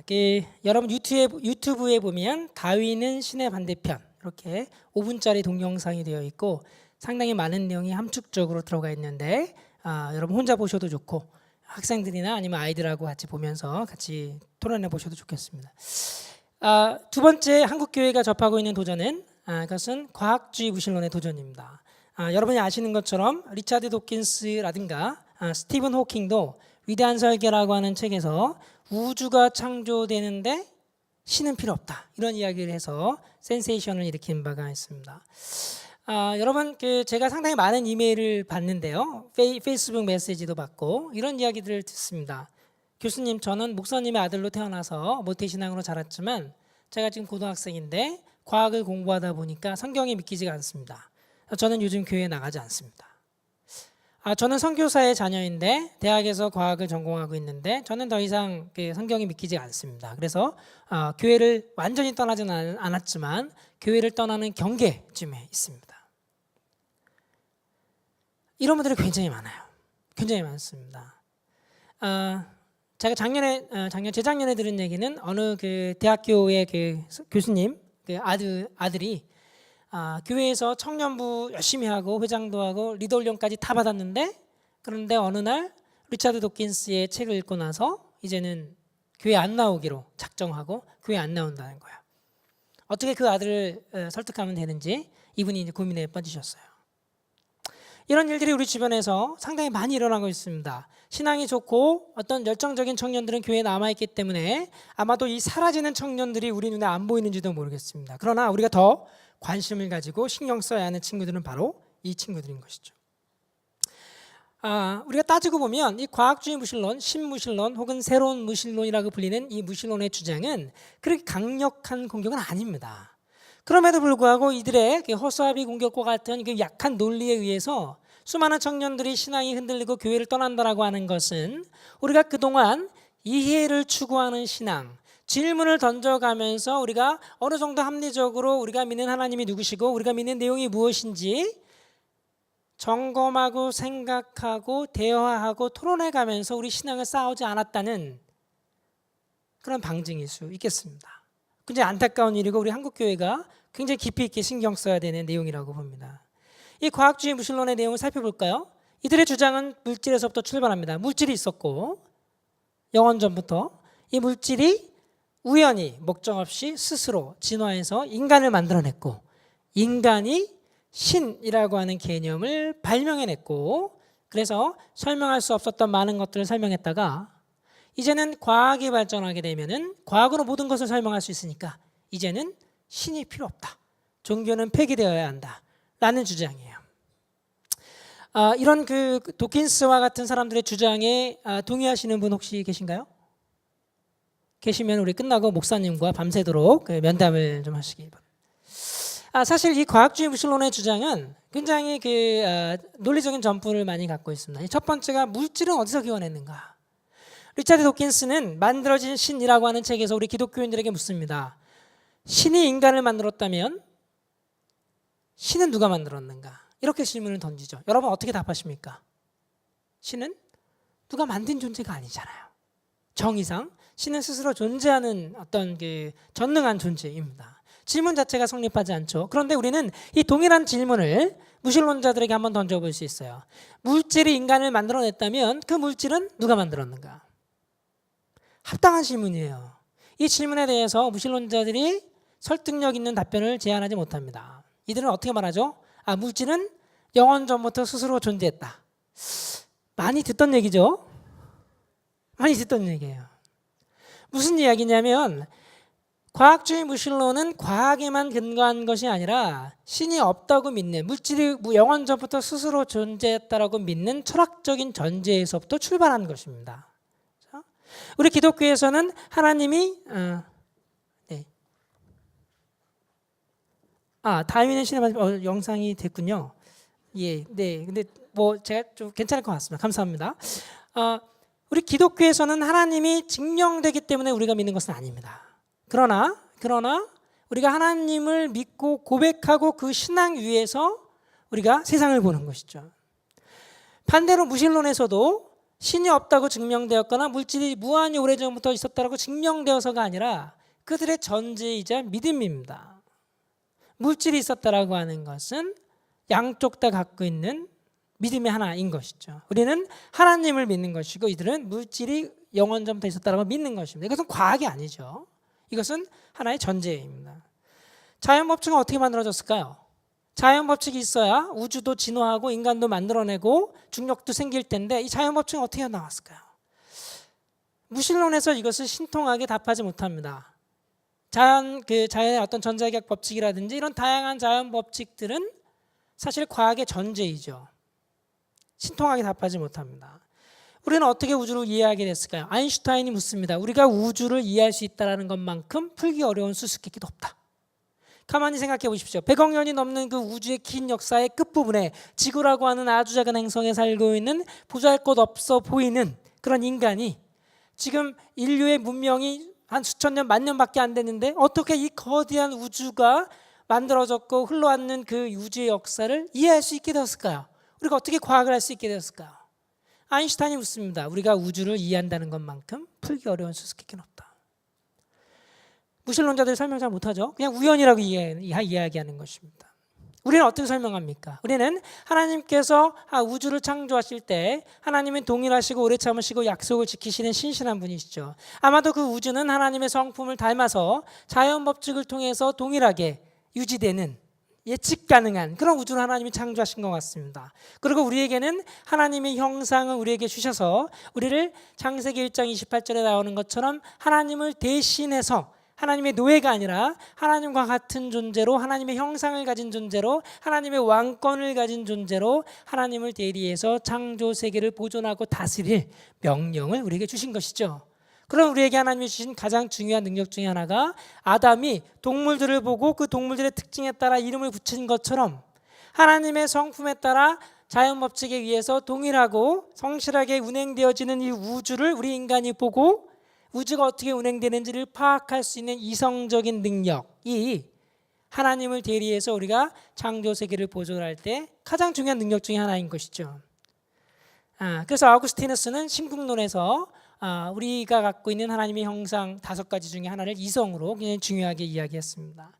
아인슈타인의 질문은 우리는 하나님 우리에게 하나님의 형상 중에 하나를 우리에게 주셨기 때문에 우리가 하나님처럼 창조 세계를 다스리기 위해서 우리가 주신 이성의 능력으로 우리는 우주를 파악할 수 있게 되었다라고 답변할 수 있는 것이죠. 어떤 면에서 보면 과학과 세계관은 다릅니다. 유실론과 무실론, 우리 기독교에서 믿는 기독교 세계관과 도킨스와 같은 무실론자들이 믿는 이 무실론은 둘 다 과학으로 입증되지 않는 전제를 갖고 있습니다. 그렇죠? 우리는 하나님이 스스로 존재하시고 선한 하나님께서 우리를 창조하셨다라고 하는 전제를 갖고 있고, 무실론은 그냥 물질 세계는 무한히 오래전부터 그냥 스스로 존재했다라고 하는 전제를 갖고 있는 것이죠. 과학의 영역에서는 동등할 수 있습니다. 그렇죠? 우리도 과학이 밝혀낸 인과관계라든지 우주의 역사라든지 생물의 역사들을 다 수용할 수 있습니다. 그것을 하나님이 창조하신 과정으로 보는 것이죠. 무실론에서는 신이 없이 그냥 우연히 그냥 일어난 거야 라고 말하는 것입니다. 이것은 과학이라기보다는 과학에 대한 하나의 해석인 것이죠. 우리는 하나님의 과정으로 해서 하나님의 창조 과정으로 해석하는 것이고, 그들은 그냥 우연히 목적 없이 그냥 일어난 것이라고 해석하는 것입니다. 그래서 과학의 내용까지는 우리가 동등할 수 있어요. 그러나 과학의 내용을 넘어서서 하나님의 그 과학으로 밝힌 내용 뒤에 신이 존재해서 신이 목적을 가지고 섭리하고 다스리는 것인지, 신 없이 우연히 목적 없이 그냥 그런 일이 일어나신 것인지에 대해서는 그것은 과학이 답변하지 않는 것이죠. 이것은 형이상학의 영역입니다. 형이상의 영역에서 그러면 어느 것이 더 설명력이 클까요? 알리스터 맥그라스라고 하는 영국의 복음주의 신학자는 이렇게 이야기합니다. 과학의 영역에서는 무신론이나 유신론이 같을 수 있지만 과학을 넘어서 이 형이상학적인 모든 질문들을 다 던졌을 때 어느 것이 더 설명력이 크냐? 아까 우리가 좀 전에 살펴봤던, 그렇죠? 우리는 어떻게 우주를 이해하게 되었는가? 자연법칙의 기원은 무엇인가? 그렇죠? 물질의 세계는 어떻게 기원하게 되었는가? 이 모든 질문들을 다 던져놓고 봤을 때 오히려 우리는 하나님이 계시다고 믿고 고백하는 유실론의 관점이 훨씬 더 많은 것을 설명할 수 있다는 것이에요. 과학으로 증명되는 것은 아니지만. C.S. 루이스는 이런 이야기를 했습니다. 나는 태양이 떠올랐다고 믿습니다. 그것은 태양이 떠오른 것을 증명해서가 아니라 태양이 떠올랐다고 믿습니다. 왜냐하면 떠오른 태양을 통해서 밝혀진 이 수많은 것들을 볼 수 있기 때문입니다. 이런 이야기를 했습니다. 우리가 하나님을 과학으로 증명할 수는 없지만 거꾸로 하나님이 계심을 우리가 믿고 고백하고 성경을 통해서 하나님 누구신지 배워가고 고백할 때 거꾸로 그러한 유실론의 세계관을 통해서 세상을 보면, 과학을 보면, 이 모든 것들을 보면 훨씬 더 태양이 떠오른 이후에 온 세상이 밝아지는 것처럼 더 많은 것들을 설명할 수 있다고 하는 것이에요. 어떤 면에서 우리는 과학주의, 증거주의 시대에 살고 있습니다. 그래서 모든 것이 과학으로 증명돼야지만 진리인 것처럼, 증거가 있어야지만 믿을 수 있는 것처럼 생각하는 경향이 강한 시대에 살고 있어요. 그래서 카렌 암스트롱이라고 하는 학자는 심지어 종교의 영역에까지 이렇게 이 증거주의가 들어왔다는 것입니다. 그래서 어떤 사람들은 신 과학으로 증명할 수 있어? 증명 안 되면 뭐 난 믿을 수 없어. 과학으로 증명되는 것만 믿을 거야. 그러나 우리의 삶을 보면 우리 삶에는 과학으로 증명되지 않은 수많은 가치들 위에 우리가 서 있는 것입니다. 여러분, 길을 가다가 좋은 자동차를 타고 지나가는 사람이 있으면 그 사람을 죽이고 그 자동차를 뺏으면 되나요, 안 되나요? 잘 모르세요? 안 되죠. 근데 그게 안 된다는 것을 과학으로 증명할 수 있습니까? 왜 안 되는지? 이기적 유전자라며. 그럼 그 사람을 죽이고 내가 자동차를 타고 다니면서 내 유전자를 막 퍼뜨려야 이게 맞는 게 아닌가요? 우리는 이런 것들을 과학으로 증명할 수가 없습니다. 우리 삶에는 과학으로 증명되지 않는 그 증거주의 관점의 그 날카로운 잣대와는 아무 관련 없는 수많은 가치들 위에 서 있는 것이죠. 제 아내가 저를 사랑한대요. 제가 결혼한 지 이제 19년 정도가 됐는데 아직도 저를 사랑한대요. 증명이 안 돼요. 본인도 스스로 속고 있는지도 몰라요. 과학으로 증명이 안 됩니다. 그러나 저는 제 아내의 사랑을 믿습니다. 과학으로 증명돼서가 아니라 제가 경험했기 때문인 것이죠. 우리가 하나님을 믿는 이유는 하나님이 과학으로 증명돼서가 아니라 성경이 전해주는 그 예수의 삶의 이야기, 2000년의 교회사가 보여주는 어떤 교회의 역사, 이 하늘의 교회 공동체가 만나고 이 공동체를 이끄시는 하나님에 대한 경험. 내가 기도할 때 응답하시고 때로는 응답 안 하시지만 그게 더 좋은 길이겠죠. 나를 이끄시는 그 하나님에 대한 경험이 있는 것이죠. 그래서 이 증거주의 과학주의의 잣대를 우리의 신앙에까지 들이미는 것은 그것은 맞지 않습니다. 그래서 우리는 그럼에도 불구하고 우리가 그 하나님을 믿고 고백할 때 거기서부터 이 세상이 환하게 보이는 그 경험이 우리에게 있고 그 경험을 무시할 수가 없는 것이죠. 모든 것을 과학으로 증명해라 라고 하는 것은 지나친 요구일 수 있습니다. 자연현상이 과학으로 설명되면 무신론이 되는가? 이것이 사실 오늘 제가 여러분께 드리는 가장 중요한 질문입니다. 여러분이 답변을 잘 하시면 집에 가실 수 있고요. 답변을 잘 못하셔도 집에 가실 수 있습니다. 다르게 던지면 이런 질문이죠. 자율적으로 움직이는 현상은 신을 배제하는 건가? 이게 무슨 얘기냐면 제가 한번 예를 들어볼게요. 한 달에 한 번 달이 지구 주위를 공전합니다. 이거는 무신론인가요? 신을 배제하는 건가요? 300년 전에는 그렇게 생각했습니다. 사람들이 뉴턴이 나와서 아이작 뉴턴이 나와서 중력 법칙으로 달의 운동을 설명하니까 이런 반기독교적인 반성경적인 사상을 제시하다니 이렇게 뉴턴을 비판하는 사람들이 있었습니다. 왜 그랬을까요? 천사가 끌어야 되는데 중력으로 설명하면 천사가 필요 없잖아요. 하나님이 필요 없는 것처럼 느껴지잖아요. 하나님이 배제되는 것처럼 느껴지잖아요. 이신론처럼 느껴지잖아요. 그래서 중력을 가지고 행성과 하늘의 운동을 설명한 뉴턴을 반기독교적이라고 비판한 사람도 있었습니다. 지금 여러분 중에는 없죠? 혹시 계시면 끝나고 남으세요. 저랑 면담을 하셔야 될 것 같아요. 두 번째, 세포가 자기 복제랍니다. 정자와 난자가 만나서 DNA 코드에 따라 정확하게 세포가 2개가 되고 4개가 되고 세포 분열이 일어나서 10달 정도 지나면 생명체가 태어나요. 이것은 하나님이 하신 건가요? 하나님이 안 하신 건가요? 하나님이 하신 건가요? 하나님이 어떻게 하신 건가요? 엄마가 자고 있을 때 천사가 자궁 안으로 들어와서 뭔가를 이렇게 하는 건가요? 아니죠. 우리가 의학 지식으로 100% 설명할 수 있는 그 세포 분열 과정을 통해서 태어나는 그 생명체, 하나님이 배제되는 것입니까? 아닙니다. 과학으로 다 설명되지만 세포가 분열되는 그 자율적으로 보이는 그 모든 현상 하나하나를 하나님이 붙들고 섭리하고 그 생명체가 태어나게끔 인도하시는 것이죠. 이것이 자연세계가 갖고 있는 이중성입니다. 하나님의 나라가 도래했지만 도래하지 않은 것처럼, 성경을 인간 저자가 썼지만 또 100% 하나님의 말씀인 것처럼, 예수님이 100% 신이지만 100% 인간인 것처럼 하나님이 창조하신 창조기 안에는 하나님이 하시는 일이지만 우리가 자연의 인과 법칙으로 설명할 수 있는 이 이중성이 들어있습니다. 그래서 우리는 생명이 태어날 때 과학으로 다 밝힐 수 있고 심지어는 시험관 아기도 만들 수 있는 시대에 살고 있지만 그럼에도 불구하고 여전히 우리는 그 과정을 통해서 태어난 그 생명체를 하나님이 창조하신, 하나님이 주신 생명으로 고백하는 것이죠. 하나 더 가볼까요? 유전자 풀이 증가해서 새로운 종이 탄생합니다. 생물의 종이 진화하는 것이죠. 이것은 무신론입니까?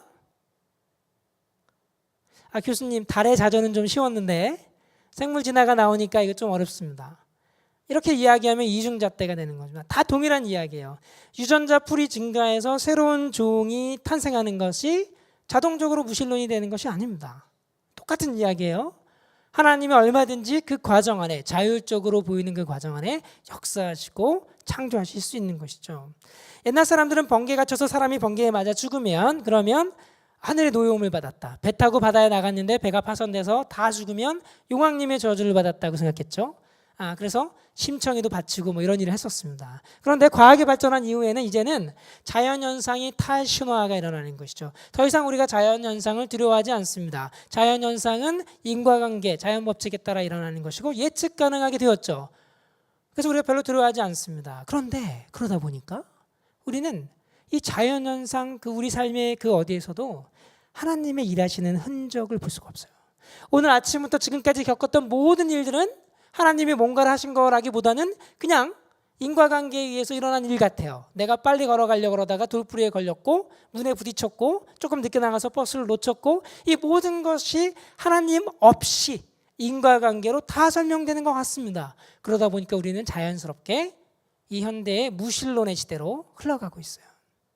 이 시대에 우리는 하나님을 어떻게 경험할 수 있을까요? 하나님이 마구 로마 신화, 그리스 신화에 나오는 그런 변덕스러운 신처럼 마구잡이로 인간 세계의 자연현상에 개입해서 그렇게 일하시지 않죠. 성경에 나온 하나님은 전혀 다른 하나님입니다. 우리는 많은 경우에 하나님을 기적이라고 하는 세계 안에 가두어두고 있어요.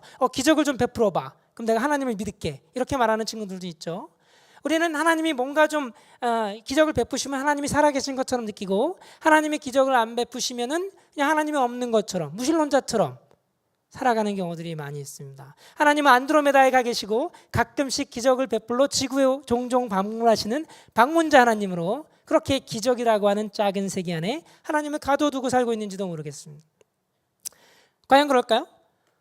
수영장에 6명의 선수가 평영시합 출발을 기다리고 있습니다. 심판이 딱 쏘니까 6명이 점프해서 평영을 시작합니다. 그런데 선수 중에 한 명이 물 위를 뛰어갑니다. 우리는 이 현상을 뭐라고 부를까요? 기적? 반칙입니다. 반칙. 평영시합이니까. 하나님은 우리를 물 위를 뛰어갈 수 있게 하실 수 있는 분입니다. 저는 그렇게 고백해요. 그런데 하나님이 그렇게 하실 거냐 안 하실 거냐는 다른 문제죠. 하나님이 안 하시면 하나님이 못 하신다고 착각하는 경우가 많습니다. 그렇지 않습니다. 우리는 많은 경우에 복음의 진보와 하나님 나라의 도래를 위해서 하나님이 관건적으로 일하시기를 기도하기보다는 내가 남을 누르고 좀 1등 하려고, 내가 좀 기득권을 좀 누리려고, 내가 좀 편안하게 살아보려고 물 위를 뛰어가게 해달라는 그런 기적의 기도를 하고 있는지도 모르겠습니다. 여러분, 시험이 3시간 남았다. 어떤 기도가 나올까요? 주님, 갑절의 능력을 주시옵소서. 그러면 나에게 갑절의 능력을 주시면 3주 동안 공부한 저 친구는 뭐가 되는 거예요? 불공평하죠? 불공평합니다. 우리는 나의 욕심을 위해서 하나님을 반칙하는 사람으로 자꾸 만드는 것 같아요. 우리 기독교인들이 왜 욕을 먹습니까? 기독교인들은 전능한 신을 백으로 삼아서 반칙하는 사람들이다. 세상 사람들이 이렇게 생각하기 때문인 것이죠. 물론 우리가 정말 급박한 순간에 우리의 정말 신앙이 정말 약하다면 하나님의 기적을 통해서 우리의 신앙을 하나님이 키워주실 수 있습니다. 그러나 우리가 어느 정도 신앙적으로 성숙했으면 그러면 이제는 하나님께 반칙해달라고 하는 기도는 하지 않아야 되겠죠. 사실 기적이 무엇입니까? 기적이라고 하는 것은 우리가 예상하지 못했던 뭔가 신비한 일이 일어날 때만 기적이 아니라 지금 이렇게 자연 법칙이 다스려지는 이 세상 전체가 기적인 것 같아요. 여러분, 이 하늘의 교회가 작년 9월에 세워졌는데 이 건물이 무너질까 봐 걱정되시는 분 있으세요? 정신병원에 꼭 가셔야 됩니다. 그런 분들은. 아무도 걱정 안 하죠. 왜? 5분 뒤에, 10분 뒤에, 30분 뒤에 지구의 중력이 2배로 세지면 이 건물이 무너지겠죠. 그렇죠? 그렇게 안 될 것을 누가 보장합니까? 지금까지 지구의 중력이 똑같았으니까. 어떻게 보면 자연 법칙이 동일하게 적용된다라고 하는 사실만큼 기적 같은 것도 없어요. 100억 년이 넘는 시간 동안 1000억 개가 넘는 은하들이 동일한 중력 법칙에 의해서 다스려져 왔다는 사실만큼 더 기적처럼 느껴지는 것이 없습니다. 우리가 매일 경험하고 예측 가능하니까 신비하지 않을지 모르지만 자연 법칙이 없는 우주를 상상해 보십시오. 상상이 안 됩니다. 그 무질서의 세계가 상상이 안 됩니다. 창세기 1장 2절에 나오는 것처럼 그 흑암 안에 있는 세계 같겠죠. 하나님의 자연 법칙을 통해서 우주를 다스리는 것 자체가 기적 같습니다. 우리는 하나님이 뭔가 특별한 일을 베푸실 때만 살아계신다고 보는 것이 아니라 하나님이 나를 물 위를 뛰어가게 하지 않으시더라도 내가 평영시합을 하면서 스트로크를 저을 때 힘들고 지치더라도 내 옆에서 동행하시면서 힘들지? 끝까지 열심히 해 라고 응원해 주시고, 내가 슬프고 세월호 같은 사건이 일어났을 때 내 마음이 낙담되고 힘들 때 내 옆에서 위로하시고 함께 눈물을 흘리시는 그 하나님을 우리가 봐야 하는 것이죠. 자연스럽게 무신론의 시대로 가고 있는 이 시대에 기적의 세계 안에 하나님을 가둘 것이 아니라 기적이 일어나지 않는 이 평범한 일상 속에서 하나님의 자연 법칙과 내 인생을 이끌어 가시는 그 하나님을 감각할 수 있는 그 센스를 우리가 길러야 하는 것입니다. 그렇지 않으면 우리는 기적이 일어날 때만 하나님이 살아계시고 그렇지 않을 때는 하나님은 안드로메다에 가 계신 죽어있는 하나님처럼 오해할 수가 있는 것이죠. 하나님은 설악산에 있는 울산바위를 두 가지 방식으로 창조하실 수 있어요. 하나는 천사를 보내서 하룻밤만 해도 창조하실 수 있겠죠. 하나님이 그렇게 잘 안 하시지만 저는 하나님께 그런 능력이 있다고 믿습니다. 그런데 이런 기적적인 창조뿐만 아니라 수백만 년, 수천만 년 동안 풍화작용을 통해서 바위들을 하나하나 깎아서 이렇게 울산바위를 만드실 수도 있어요. 하나님의 창조의 방법은 이 두 가지가 다 있는 것입니다. 그런데 어떤 창조의 현상, 이게 울산바위건 아이가 태어나는 것이건 달의 자전이건 생물의 진화건 간에 이 창조 현상이 어떻게 일어났는지 그 작동 원리, 인과관계를 밝히는 것이 과학이죠. 과학. 여기까지가 과학입니다. 그렇죠? 풍화작용을 밝히고 자연의 어떤 그 유전자 풀의 증가를 밝히고 뭐 중력을 밝히는 것이 과학이에요. 그런데 리차드 도킨스와 같은 무신론자는 자연 현상을 과학이 밝혔으면 그래? 과학으로 다 설명되네? 그러면 신이 했다라는 증거가 없잖아. 그러니까 이것은 바로 무신론의 증거야 라고 이렇게 해석하는 것이죠. 반면에 이신론이라고 있습니다. 이신론, 디이즘. 이것은 신이 창조했는지는 모르지만 지금 신은 없는 거야. 신은 안드로메다에 그냥 가 있어. 휴가 중이야. 이렇게 생각하는 것이죠. 어떤 자연현상을 과학에 밝혔으면 그것은 이거는 과학으로 다 설명되니까 신이 한 게 아니야. 신은 지금 없는 거야. 떠나 있어. 이렇게 해석하는 것이죠. 반면에 우리 기독교 신앙은 무엇입니까? 우리 기독교 신앙은 동일한 자연현상을 과학으로 설명한 다음에 이게 바로 하나님이 자연법칙을 통해서 하나하나 섭리하고 다스리시는 거구나 라고 해석하는 것이에요. 그래서 여기까지는 과학이고 이렇게 나눠지는 것은 과학에 대한 해석입니다. 그래서 무신론적 해석이 있고 이신론적 해석이 있고 기독교 유신론적 해석이 있다라고 보시면 되겠어요. 그래서 이 두 번째 도전, 이 과학주의 무신론의 주장은 과학 그 자체가 아니라 해석입니다. 과학은 유신론, 무신론과는 무관하게 중립적이고 자연현상의 작동 원리를 밝히는 것이죠. 그런데 도킨스와 같은 무신론자들은 이 과학의 내용을 무신론적으로 한 방향으로 해석하는 것이에요. 그건 형이상학이라는 것이죠. 철학이라는 것입니다. 그래서 우리가 이 과학주의 무신론을 볼 때 어떻게 대응해야 되냐. 일단은 도킨스가 쓴 책을 보면 과학의 내용이 많이 들어있습니다. 그런데 과학 말고 형이상학적, 해석, 무신론적 해석 내용이 많이 들어있어요. 그래서 과학과 과학에 대한 무신론적 해석 두 가지를 구별하는 것이 굉장히 중요합니다. 문제는 구별이 쉽지가 않아요. 그냥 청년들이 책을 읽다 보면은 과학 내용뿐만 아니라 이 과학을 무신론적으로 해석한 것까지 그냥 과학이라고 생각하고 그냥 설득되는 것이죠. 그만큼 우리가 지성적인 능력이 약한 것입니다. 그러나 이 두 개를 구별해야 됩니다. 이거 누가 구별할 수 있을까요? 목사님이 하실 수 있을까요? 안 됩니다. 제가 할 수 있을까요? 저도 안 됩니다. 이 분야의 전문가가 해야 되는 것이죠. 그래서 우리에게는 신실한 크리스천 생물학자가 필요한 것이에요. 그 전공 분야에서 여기까지는 과학자들이 합의한 내용이야. 요거는 과학이 아니라 이것은 형이상학적인 해석, 무신론적인 해석이야. 구별해 주는 사람이 우리에게는 반드시 필요한 것입니다. 여러분, 하누리 교회에서 어떤 청년이 여러분에게 찾아와서 요즘 제가 과학 때문에 성경이 잘 안 믿깁니다 라고 이야기하면 여러분 어떻게 답하시겠어요?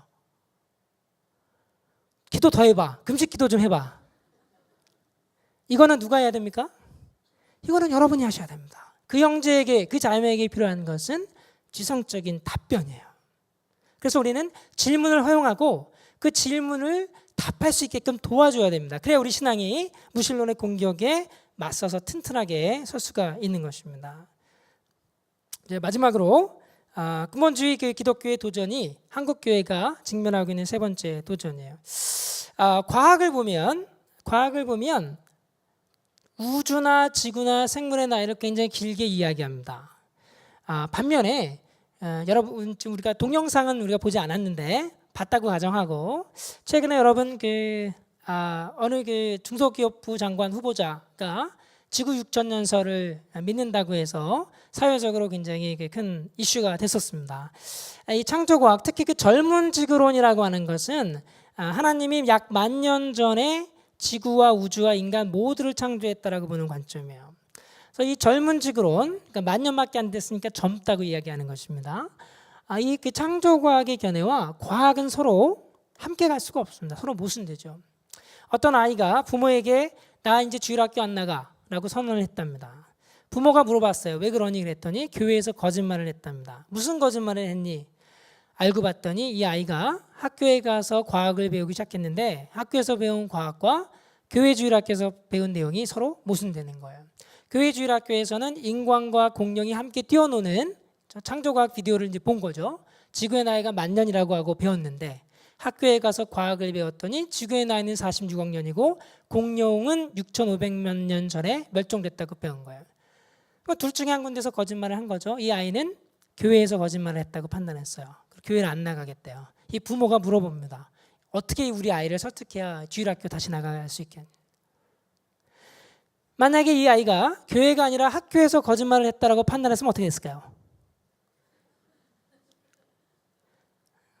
교회를 학교로 옮기던지 시험 문제 나오면 백지로 내고 시험 문제에 답은 쓴 다음에 끝나고 막 회개기도 하고 굉장히 안타까운 일입니다. 저는 이게 굉장히 심각한 일이라고 생각돼요. 사실 그 지구의 나이가 6,000년이다, 10,000년이다라고 하는 이 창조과학이 기독교의 유일한 견해는 아닙니다. 기독교 안에 상당히 이제 많은 견해들이 있어요. 젊은 지구로는 고대 창조론이죠. 옛날 사람들 이제 근대과학이 발전하기 전에는 창세기 족보를 쭉 읽어서 6일 창조를 문자적으로 읽고 과학적 교과서처럼 읽어서 그래서 하나님이 약 6,000년 전에 창조했다라고 봤던 관점이 이제 고대 창조론인데 이것이 1960년대 이후에 미국에서 창조과학 운동을 새롭게 부활하게 된 것이죠. 그런데 간격 이론들도 있었습니다. 창세기 1장 1절과 2절 사이에 긴 간격이 있었다. 그래서 지구 자체는 굉장히 오래된 것이다. 이런 관점도 있었죠. 성년 창조론도 있습니다. 하나님이 6,000년 전에 창조하신 것은 맞는데 6,000년 전에 창조하실 때 46억 년 된 오래된 우주로 6,000년 전에 창조하셨다. 그러니까 성인으로 어떤 오래된 우주로 창조하셨다 이렇게 보는 것이죠. 이것은 하나님을 약간 그 사기꾼처럼 만드는 신학적인 문제가 좀 있습니다. 날시대 이론은 창세기에 나오는 하루하루가 24시간이 아니라 하나의 지질시대다. 한 10억 년 이렇게 하나의 긴 지질시대를 지칭하는 것이다라고 이해한 관점도 있었고요. 오렌지그로는 천문학이나 지질학을 받아들여서 우주 창조나 지구의 창조는 오래전에 되었지만 생물만큼은 진화를 하나님이 사용하지 않았다. 생물 진화는 부정하는 관점이죠. 지적 설계로는 진화까지도 인정하지만 그 진화는 자연 법칙을 통해서 일어나는 것이 아니라 하나님이 특별하게 종을 분화시켜야 된다라고 보는 관점이고요. 진화적 창조로는 하나님이 진화라고 하는 인과적 창조, 인과적 방법, 자연의 어떤 인과관계를 사용하셔서 생물의 종들도 각기 종류대로 창조하셨다라고 보는 관점이에요. 이 모든 관점은 다 하나님이 창조하셨다라는 창조론입니다. 차이점은 하나님이 어떻게, 어떤 순서로, 어떤 기간 동안, 그래서 어떻게 문제에서 차이가 있는 것이지만 창조라는 관점은 이제 다 같다고 볼 수가 있죠. 지구 현대 문제는 사실은 과학의 이슈는 아닙니다. 지질학이나 천문학, 생물학에 우주나 지구의 나이가 6,000년이 아니라 굉장히 오래되었다라고 하는 증거는 압도적이죠. 그래서 이것은 과학에서는 더 이상 다루지 않습니다. 이것은 다 끝난 문제예요. 과학에서는 신학적인 문제일 수는 있지만 그리고 창조과학자들도 인정합니다. 지구의 나이가 6,000년이나 10,000년이라는 직접적인 증거는 없습니다. 이분들이 주로 하는 일들은 지구의 나이가 46억 년이라고 보기에는 좀 안 맞는 그런 증거, 반증 이런 것들을 이제 자꾸 제시하는데 그것들도 하나하나 이제 과학자들이 들여다보면 다 설명될 수 있는 내용들이죠. 그럼에도 불구하고 과학계에서는 전혀 지구 6,000년, 지구 10,000년설이 설득력이 전혀 없고 어떤 과학자도 관심을 두지 않음에도 불구하고 교회에 오면 그 많은 분들이 마치 창조과학의 전문지구론과 지질학의 46억 년 지구가 서로 경쟁하는 것처럼 오해하는 경우가 많습니다. 왜 그럴까요? 그것은 굉장히 심각한 정보의 불균형 때문에 그런 것이죠. 여러분이 과학자를 불러서 과학 이야기를 들을 기회가 많이 있습니까? 거의 없으시죠. 나는 과학책을 보는 게 취미다. 나는 과학 다큐멘터리 보는 게 취미다. 이런 분들도 거의 없습니다. 과학의 이야기를 거의 들을 기회가 없는 반면에 창조과학을 신봉하는 분들, 이런 분들의 이야기는 교회에서 굉장히 많이 들을 수 있습니다. 그러다 보니까 마치 창조과학과 현대과학이 경쟁하는 것처럼 생각하는데 전혀 그렇지 않습니다. 이것은 교회가 겪고 있는 굉장히 심각한 정보의 불균형 때문인 것이죠. 이 젊은지구론이라고 하는 것은 학계에서는 인정되지 않고 이 창조과학 하시는 분들 사이에서만 전해지는 내용들이에요. 그래서 전혀 과학계는 영향을 미치지 못합니다.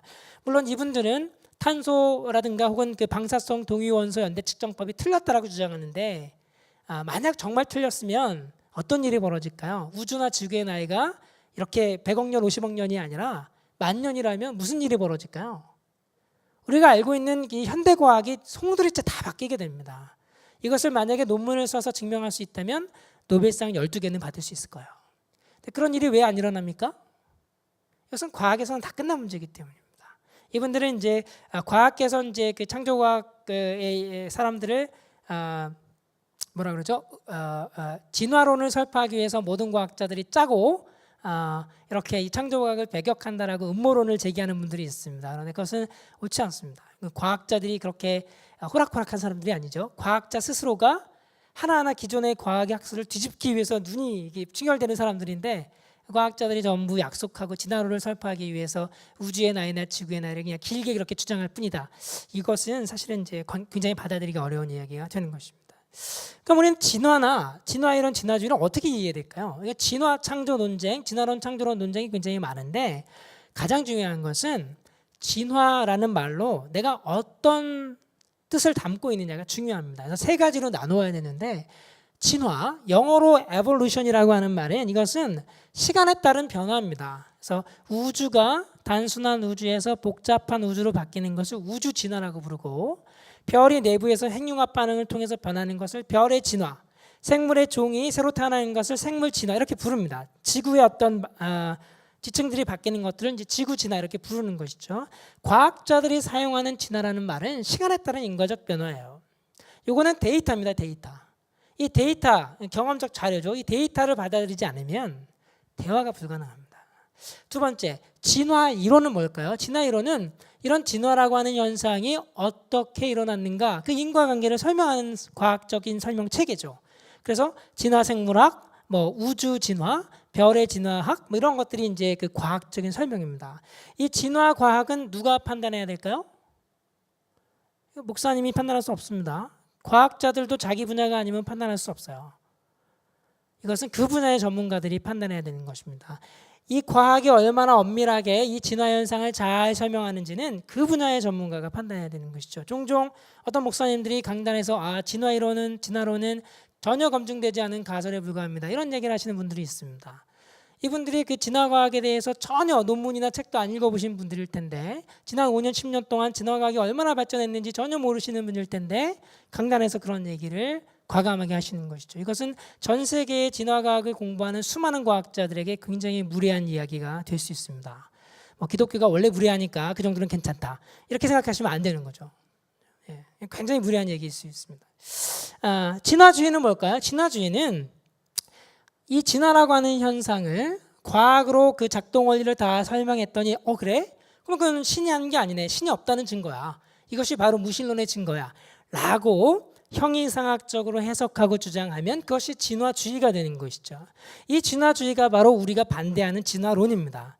인간을 동물과 같다고 보고 인간이 목적 없이 우연히 탄생했다라고 보고 이런 그 진화론을 우리가 반대해야 되는 것이죠. 그러나 진화라고 하는 현상은 이것은 데이터예요. 이걸 부정할 수가 없습니다. 지구의 역사에서 초기에는 단순한 종의 화석이 나오고 후기에는 복잡한 종의 화석이 나온다. 이 증거를 지금 이 데이터를 어떻게 우리가 부정할 수 있겠습니까? 그리고 과학으로 설명하는 내용은 과학자들이 판단해야 되는 내용인 것이죠. 한 번 더 가볼까요? 자연현상이 있고 과학이 있고 세계관이 있습니다. 자연현상의 수준에서는 화석이라든지 유전자의 유사성들을 가지고 그리고 생물 진화론으로 설명하는 것이죠. 리차드 도킨스는 이것을 가지고 거봐라. 이거는 신이 없다는 증거야. 신이 창조한 게 아니야. 반면에 신의 언어라고 하는 책을 쓴 프란시스 콜린스 인간 지놈 프로젝트의 총책임자였던 콜린스 박사는 동일한 데이터를 과학으로 설명한 다음에 이것이 바로 신이 모든 생물들을 각기 종류대로 창조한 그 과정이었다라고 설명하는 것입니다. 그러니까 여기가 이제 형이상학적인 세계관인 것이죠. 스티븐 호킹은 우주팽창 우주배경 복사를 보고 빅뱅 우주론을 설명한 다음에 우주가 창조됐는데 신은 필요 없다. 이렇게 해석하는 것이죠. 반면에 저는 동일한 데이터를 과학으로 설명한 다음에 이게 바로 하나님이 우주를 창조한 그 과정을 낱낱이 보여준다라고 이야기하는 것입니다. 여기서 스티븐 호킹하고 저를 같은 레벨로 살짝 올려놨는데 별로 안 웃으시네요. 예. 그래서 여기가 자연현상의 수준이 있고 여기가 이제 과학의 수준이 있고 여기는 세계관의 수준이 있습니다. 창조 진화 논쟁은 하나님의 창조를 진화라고 하는 데이터하고 이렇게 대비시키는 건 이거는 말도 안 되는 첫 단추가 잘못 끼워진 것이고요. 심지어 창조론, 진화론 논쟁이라고 하더라도 창조론은 유실론입니다. 진화론은 과학자들은 다 이것을 이야기해요. 이것을. 이게 아니라 과학자들이 말하는 진화론은 이것입니다. 물론 과학자들 중에서 무신론자들은 진화론을 무신론으로 해석하지만 다 그런 것이 아닙니다. 크리스찬 과학자들을 포함해서 많은 과학자들은 이것을 이야기해요. 그러니까 창조론, 진화론이 이렇게 대비되는 것도 이것은 범주의 오류죠.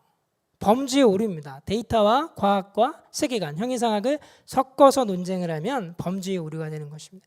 그럼 창조과학자들은 왜 그럼 진화를 반대하냐? 몇 가지가 있지만 한 가지만 말씀드리면 그것은 바로 진화라고 하는 것은 우연이기 때문에 하나님이 진화를 사용하는 것은 말이 안 된다 이렇게 이야기합니다. 그런데 진화적 창조를 받아들이는 사람들은 어떻게 설명하냐면 이 우연이라고 하는 뜻이 다른 거다. 우리가 보통 생각할 때 우연은 뭔가요? 내가 버스를 탔는데 내가 좋아하는 여학생이 버스에 타고 있다. 그 우연인 것이죠. 맞죠? 우연이죠. 예, 의도한 게 아니잖아요. 저 지금 말고 제가 한 20몇 년 전에 대학생 때, 그죠? 오해하시면 안 되니까. 그게 우연인데 과학에서 말하는 우연은 그게 아닙니다. 과학은 어떤 현상이 일어나면 이것을 설명하는 방법이 두 가지예요. 하나는 필연, 다른 하나는 우연입니다. 주사위를 던졌는데 3이 나온다. 뭐라고 부르죠? 우연이라고 불러요. 왜? 1, 2, 4, 5, 6이 다 나올 수 있는데 그 중에서 하나 3이 나온 겁니다. 3이 꼭 나올 필요는 없는데 3이 나온 것이죠. 그것을 우리가 컨틴전트, 우발성, 우연성이라고 부릅니다. 반면에 주사위에다가 전체 6개의 면을 3이라고 다 써놓고 던지면 뭐가 나오죠? 3이 나오죠. 그걸 뭐라고 불러요? 필연이라고 부릅니다. 그래서 과학적 설명의 필연과 우연은 그 일이 반드시 일어나는 거냐 아니면 그 일 말고 다른 일이 일어날 가능성이 있냐를 구별하는 거예요. 과학에서 말하는 우연, 우발성은 그것이 누군가에 의해서 의도가 되었고 목적이 있다 이런 것과는 상관이 없습니다. 이해하시겠죠? 네, 그래서 진화가 우연적으로 일어난다라고 과학자들이 말할 때는 진화의 뒤에는 신이 없고 섭리가 없다가 아니라 진화가 꼭 그 방향으로 일어나는 게 아니라 저 방향으로 일어날 수도 있는데 그 방향으로 일어나기 때문에 진화는 우연적이라고 과학적으로 표현하는 것이지 진화가 우연이라고 과학적으로 표현이 되어도 하나님께서 얼마든지 인간에게는 우연하게 보이는 그 현상을 통해서 하나님의 섭리와 뜻대로 창조하실 수 있는 것이죠. 대표적인 예가 성경에 나옵니다. 여러분 아간이 아이성과의 싸움에서 이스라엘이 패배했을 때 여리고성 싸움에서 전리품을 훔친 아간의 죄가 드러나죠. 다 성경 읽으시죠? 네네. 거기 보면은 12명의 족장들이 나와서 제비뽑기를 합니다. 기억나시죠? 제비뽑기를 해서 한 지파가 뽑히고 그 다음에 또 뽑히고 해서 결국은 아간이 범죄한 것이 드러나는데 12개의 제비 중에서 하나가 뽑히는 것은 과학적으로 뭐죠? 필연이 아니라 우연이죠. 그럼에도 불구하고 그 우연한 사건을 통해서 하나님은 정확하게 아간의 죄를 드러내시는 것이죠. 무슨 얘기냐면 과학적으로 봤을 때 필연이 아니고 우연이라고 하더라도 이것이 신의 섭리가 될 수 없는 것이 아니라 과학에서 말하는 이 우발성은 일상적인 의미에서 우리가 말하는 무목적성과는 다르기 때문에 이것은 진화가 우연이기 때문에 하나님이 진화를 사용할 수 없다. 이런 주장은 사실은 설득력이 없는 주장입니다. 여러분 그래서 이런 면에서 우리가 그 창조과학이 주장하는 내용들을 우리가 조금은 점검할 필요가 있습니다. 이제 가장 좋은 책이 제가 보기에는 이제 창조론 연대기라고 하는 웹툰이 있습니다. 이 웹툰은 만화로 되어 있고 고등학생들이 창세기를 이해하는 과정을 굉장히 재미있게 그렸습니다. 고등학생들이 읽기에 딱 좋고요. 대학생들도 굉장히 좋아합니다. 막 썸 타는 얘기도 나오고 막 그래요. 그래서 굉장히 젊은이들이 좋아하고 아론의 송아지는 창조과학 주장들 중에서 좀 과학적으로 또 신학적으로 잘못된 내용들을 잘 설명해주고 있는 책이고요. 또 개혁신학과 창조과학은 우리 그 고신측 목사님이 윤철미 목사님이 쓰신 책인데 세대주의적인 관점들이라든지 창조과학의 신학적인 오류들을 잘 보여주고 있습니다. 이 창조과학은 제가 보기에는 그 과학은 아니고 또 성경을 너무 과학으로 이렇게 증명하려고 하는 경향. 아까 제가 말씀드린 카렌 암스트롱이 증거주의나 과학주의에 너무 경도돼 있다라고 얘기했는데 어떤 면에서 카렌 암스트롱은 무신론과 도킨스와 같은 과학주의 무신론과 창조과학이 쌍둥이라고 이야기했어요. 왜? 둘 다 과학주의에 너무 기댄다는 것이죠. 이 창조과학자들도 성경의 내용을 자꾸 과학으로 입증하려고 하는 경향이 있는데 이것은 오히려 신학적으로 좋지 않습니다. 그래서 이런 면에서 오히려 지구의 나이를 6,000년이라고 이야기하고 과학을 부정하다 보면 거꾸로 그런 주장 때문에 신앙의 걸림돌로 작용할 수 있습니다. 이런 부분들을 우리가 좀 벗어나야 되는 것이죠. 오늘 여러 가지 이야기들을 좀 했습니다. 그럼 결국 우리가 궁금한 것은 하나님이 창조하신 그 창조의 과정, 창조의 내용은 우리가 어떻게 이해해야 될까요? 그러니까 궁금하겠죠. 크게 세 가지 입장이 있다고 볼 수 있습니다. 젊은 지구론, 지구의 나이, 우주의 나이 약 10,000년에서 6,000년을 보는 것이죠. 오랜 지구로는 지구나 우주는 과학이 말하는 것처럼 오래되었지만 생물 진화만큼은 없었다라고 보는 입장이고, 진화 창조론 혹은 인과적 창조론은 진화를 하나님이 사용하셨다라고 보는 입장이에요. 왜 입장이 갈려지느냐? 두 가지 이유입니다. 첫 번째는 성경 해석이 달라요. 성경 해석을 좀 더 문자적으로 해석하면 젊은 지구론 쪽으로 가는 것이고, 성경을 과학 교과서처럼 보지 않고 신학적 메시지로 보면 진화 창조론 쪽으로 가는 것입니다. 반면에 과학도 다르죠. 과학을 생물학뿐만 아니라 지구과학, 지질학, 천문학, 물리학을 다 부정하면 이쪽으로 가는 것이고, 생물학만 좀 부정하면 이쪽으로 가는 것이고, 과학을 좀 더 수용하면 이쪽으로 가는 것입니다. 그래서 이 두 가지 두 가지 책에 대한 해석을 얼마만큼 수용하느냐에 따라 이렇게 바뀌는 것입니다. 그래서 사실 창조에 대해서는 7가지 스펙트럼이 있어요. 일단 하나님이 없다, 신 없이 그냥 저절로 됐다라고 보는 것이 유물론적 진화겠죠. 그러나 하나님이 창조하셨다라고 보는 관점은 크게 진화를 인정하느냐 인정하지 않느냐로 나눠지는데, 하나님이 진화를 통해서 생물을 창조하셨다라고 보는 관점은 열린 진화의 관점이 있습니다. 하나님이 미래를 결정하지 않고 진화가 스스로 일어나게끔 내버려 두셨다. 약간 이제 자유주의 신학 같은 느낌이 조금 나죠. 이런 관점이 있고요. 계획된 진화는 하나님이 미리 다 계획해 놓으셨고 어떤 생명체가 어떻게 만들어질지를 다 계획해 놓으셨는데 진화가 일어나는 과정 동안 하나님의 계획이 하나하나 실현되는 것을 말하는 것입니다. 인도된 진화는 진화가 일어나기가 굉장히 어려운데 하나님이 그때 그 관점에서, 그 시점에서 진화가 일어나게끔 감독하고 인도하셨다라고 보는 관점인 것이죠. 이것은 그래서 진화를 인정하는 관점이고요. 반면에 인정하지 않는 관점은 지적 설계는 진화의 현상 자체, 그렇죠? 공통조상에서부터 생물의 종들이 퍼져나갔다는 것을 인정하지만 생물의 종이 분화되기 위해서는 하나님의 특별한 간섭이 있어야 된다라고 보는 관점이고요. 점진적 창조론은 진화를 인정하지 않습니다. 그러나 지구의 나이나 우주의 나이를 인정하는 것이죠. 젊은 지구로는 다 인정하지 않습니다. 그래서 이 차이점, 7가지 스펙트럼의 차이점은 뭐냐면 창조를 다 진리라고 받아들입니다. 하나님이 창조하신 것은 다 믿는데 문제는 하나님이 어떻게 창조하셨는지 그 그림, 구체적인 그 how, 기간, 방법에 대해서는 차이가 이렇게 있는 것이죠. 그래서 여러분이 혹시 이 6가지 중에 어떤 관점을 갖고 가시더라도 다른 사람에 대해서 너는 기독교적인 신앙 아니야 이렇게 비판하시면 안 됩니다. 다 창조론이고 다 창조론입니다. 그러나 과학자의 입장에서는 과학적인 내용을 봤을 때 저는 천문학자이기 때문에 이 젊은 지구로는 받아들일 수가 없어요. 지구의 나이나 우주의 나이의 증거들은 굉장히 많기 때문에 젊은 지구로는 하나님이 주신 일반 계시가 우리에게 분명히 보여주는 거로 생각했을 때 젊은 지구로는 저는 이제 과학자로서는 수용할 수 없습니다. 그러나 젊은 지구로는 수용한 사람들이라도 그분들의 신앙과 그분들의 창조주에 대한 신앙은 존중해야 되는 것이죠. 오늘 많은 것들을 이야기했습니다. 3가지 도전을 이야기했는데 여러분들이 현대 이 과학주의 시대를 살아가면서 과학 자체를 어떻게 이해할 것인가, 과학을 가지고 무신론을 주장하는 무신론자들의 주장을 어떻게 할 것인가, 그리고 성경을 너무 문자적으로 봐서 과학을 부정하는 이 극단주의, 문자주의 혹은 창조과학자들의 주장을 어떻게 이해할 것인가, 이 3가지 관점에서 우리가 좀 많은 이야기들을 해봤습니다. 여러분에게 소개할 책이 2가지가 있습니다. 이 무신론 기자 크리스찬 과학자에게 따지다, 이 묻겠다라고 하는 책이에요. 누가 썼는지 모르겠지만 잘 썼다는 이제 책의 내용이 있습니다. 여러분 이 책을 좀 대화체로 쓰여져 있으니까 여러분이 좀 숲을 보는 입장에서 좀 보시면 좋겠고, 새로운 책이 있습니다. 올해 5월 달에 나왔는데 과학시대의 도전과 기독교의 응답, 과도기 이렇게 부르는데 이 책을 통해서 여러분이 좀 구체적인 내용들 하나하나 보셨으면 좋겠습니다. 여러분이 교사라면 주일학교 교사라면 또 학교 선생님이라면 또 여러분의 아이들이 공룡에 대해서 묻기 시작하고 또 과학을 전공하고 있다면 이 문제가 여러분의 문제가 아니더라도 연약한 지체를 돕기 위해서라도 이 과학 시대의 이 세 가지 도전에 대해서 우리 모든 크리스천들이 고민하고 준비하고 또 어떻게 우리가 믿고 있는 복음을 전할 수 있을지에 대해서 교회가 공동체적으로 또 함께 고민해야 됩니다. 오늘 그 긴 강의 들어주셔서 감사드리고요. 제가 시간을 조금 오버한 것 같은데 일단 제 이것으로 제 강의를 마치고 제가 잠깐 기도하겠습니다.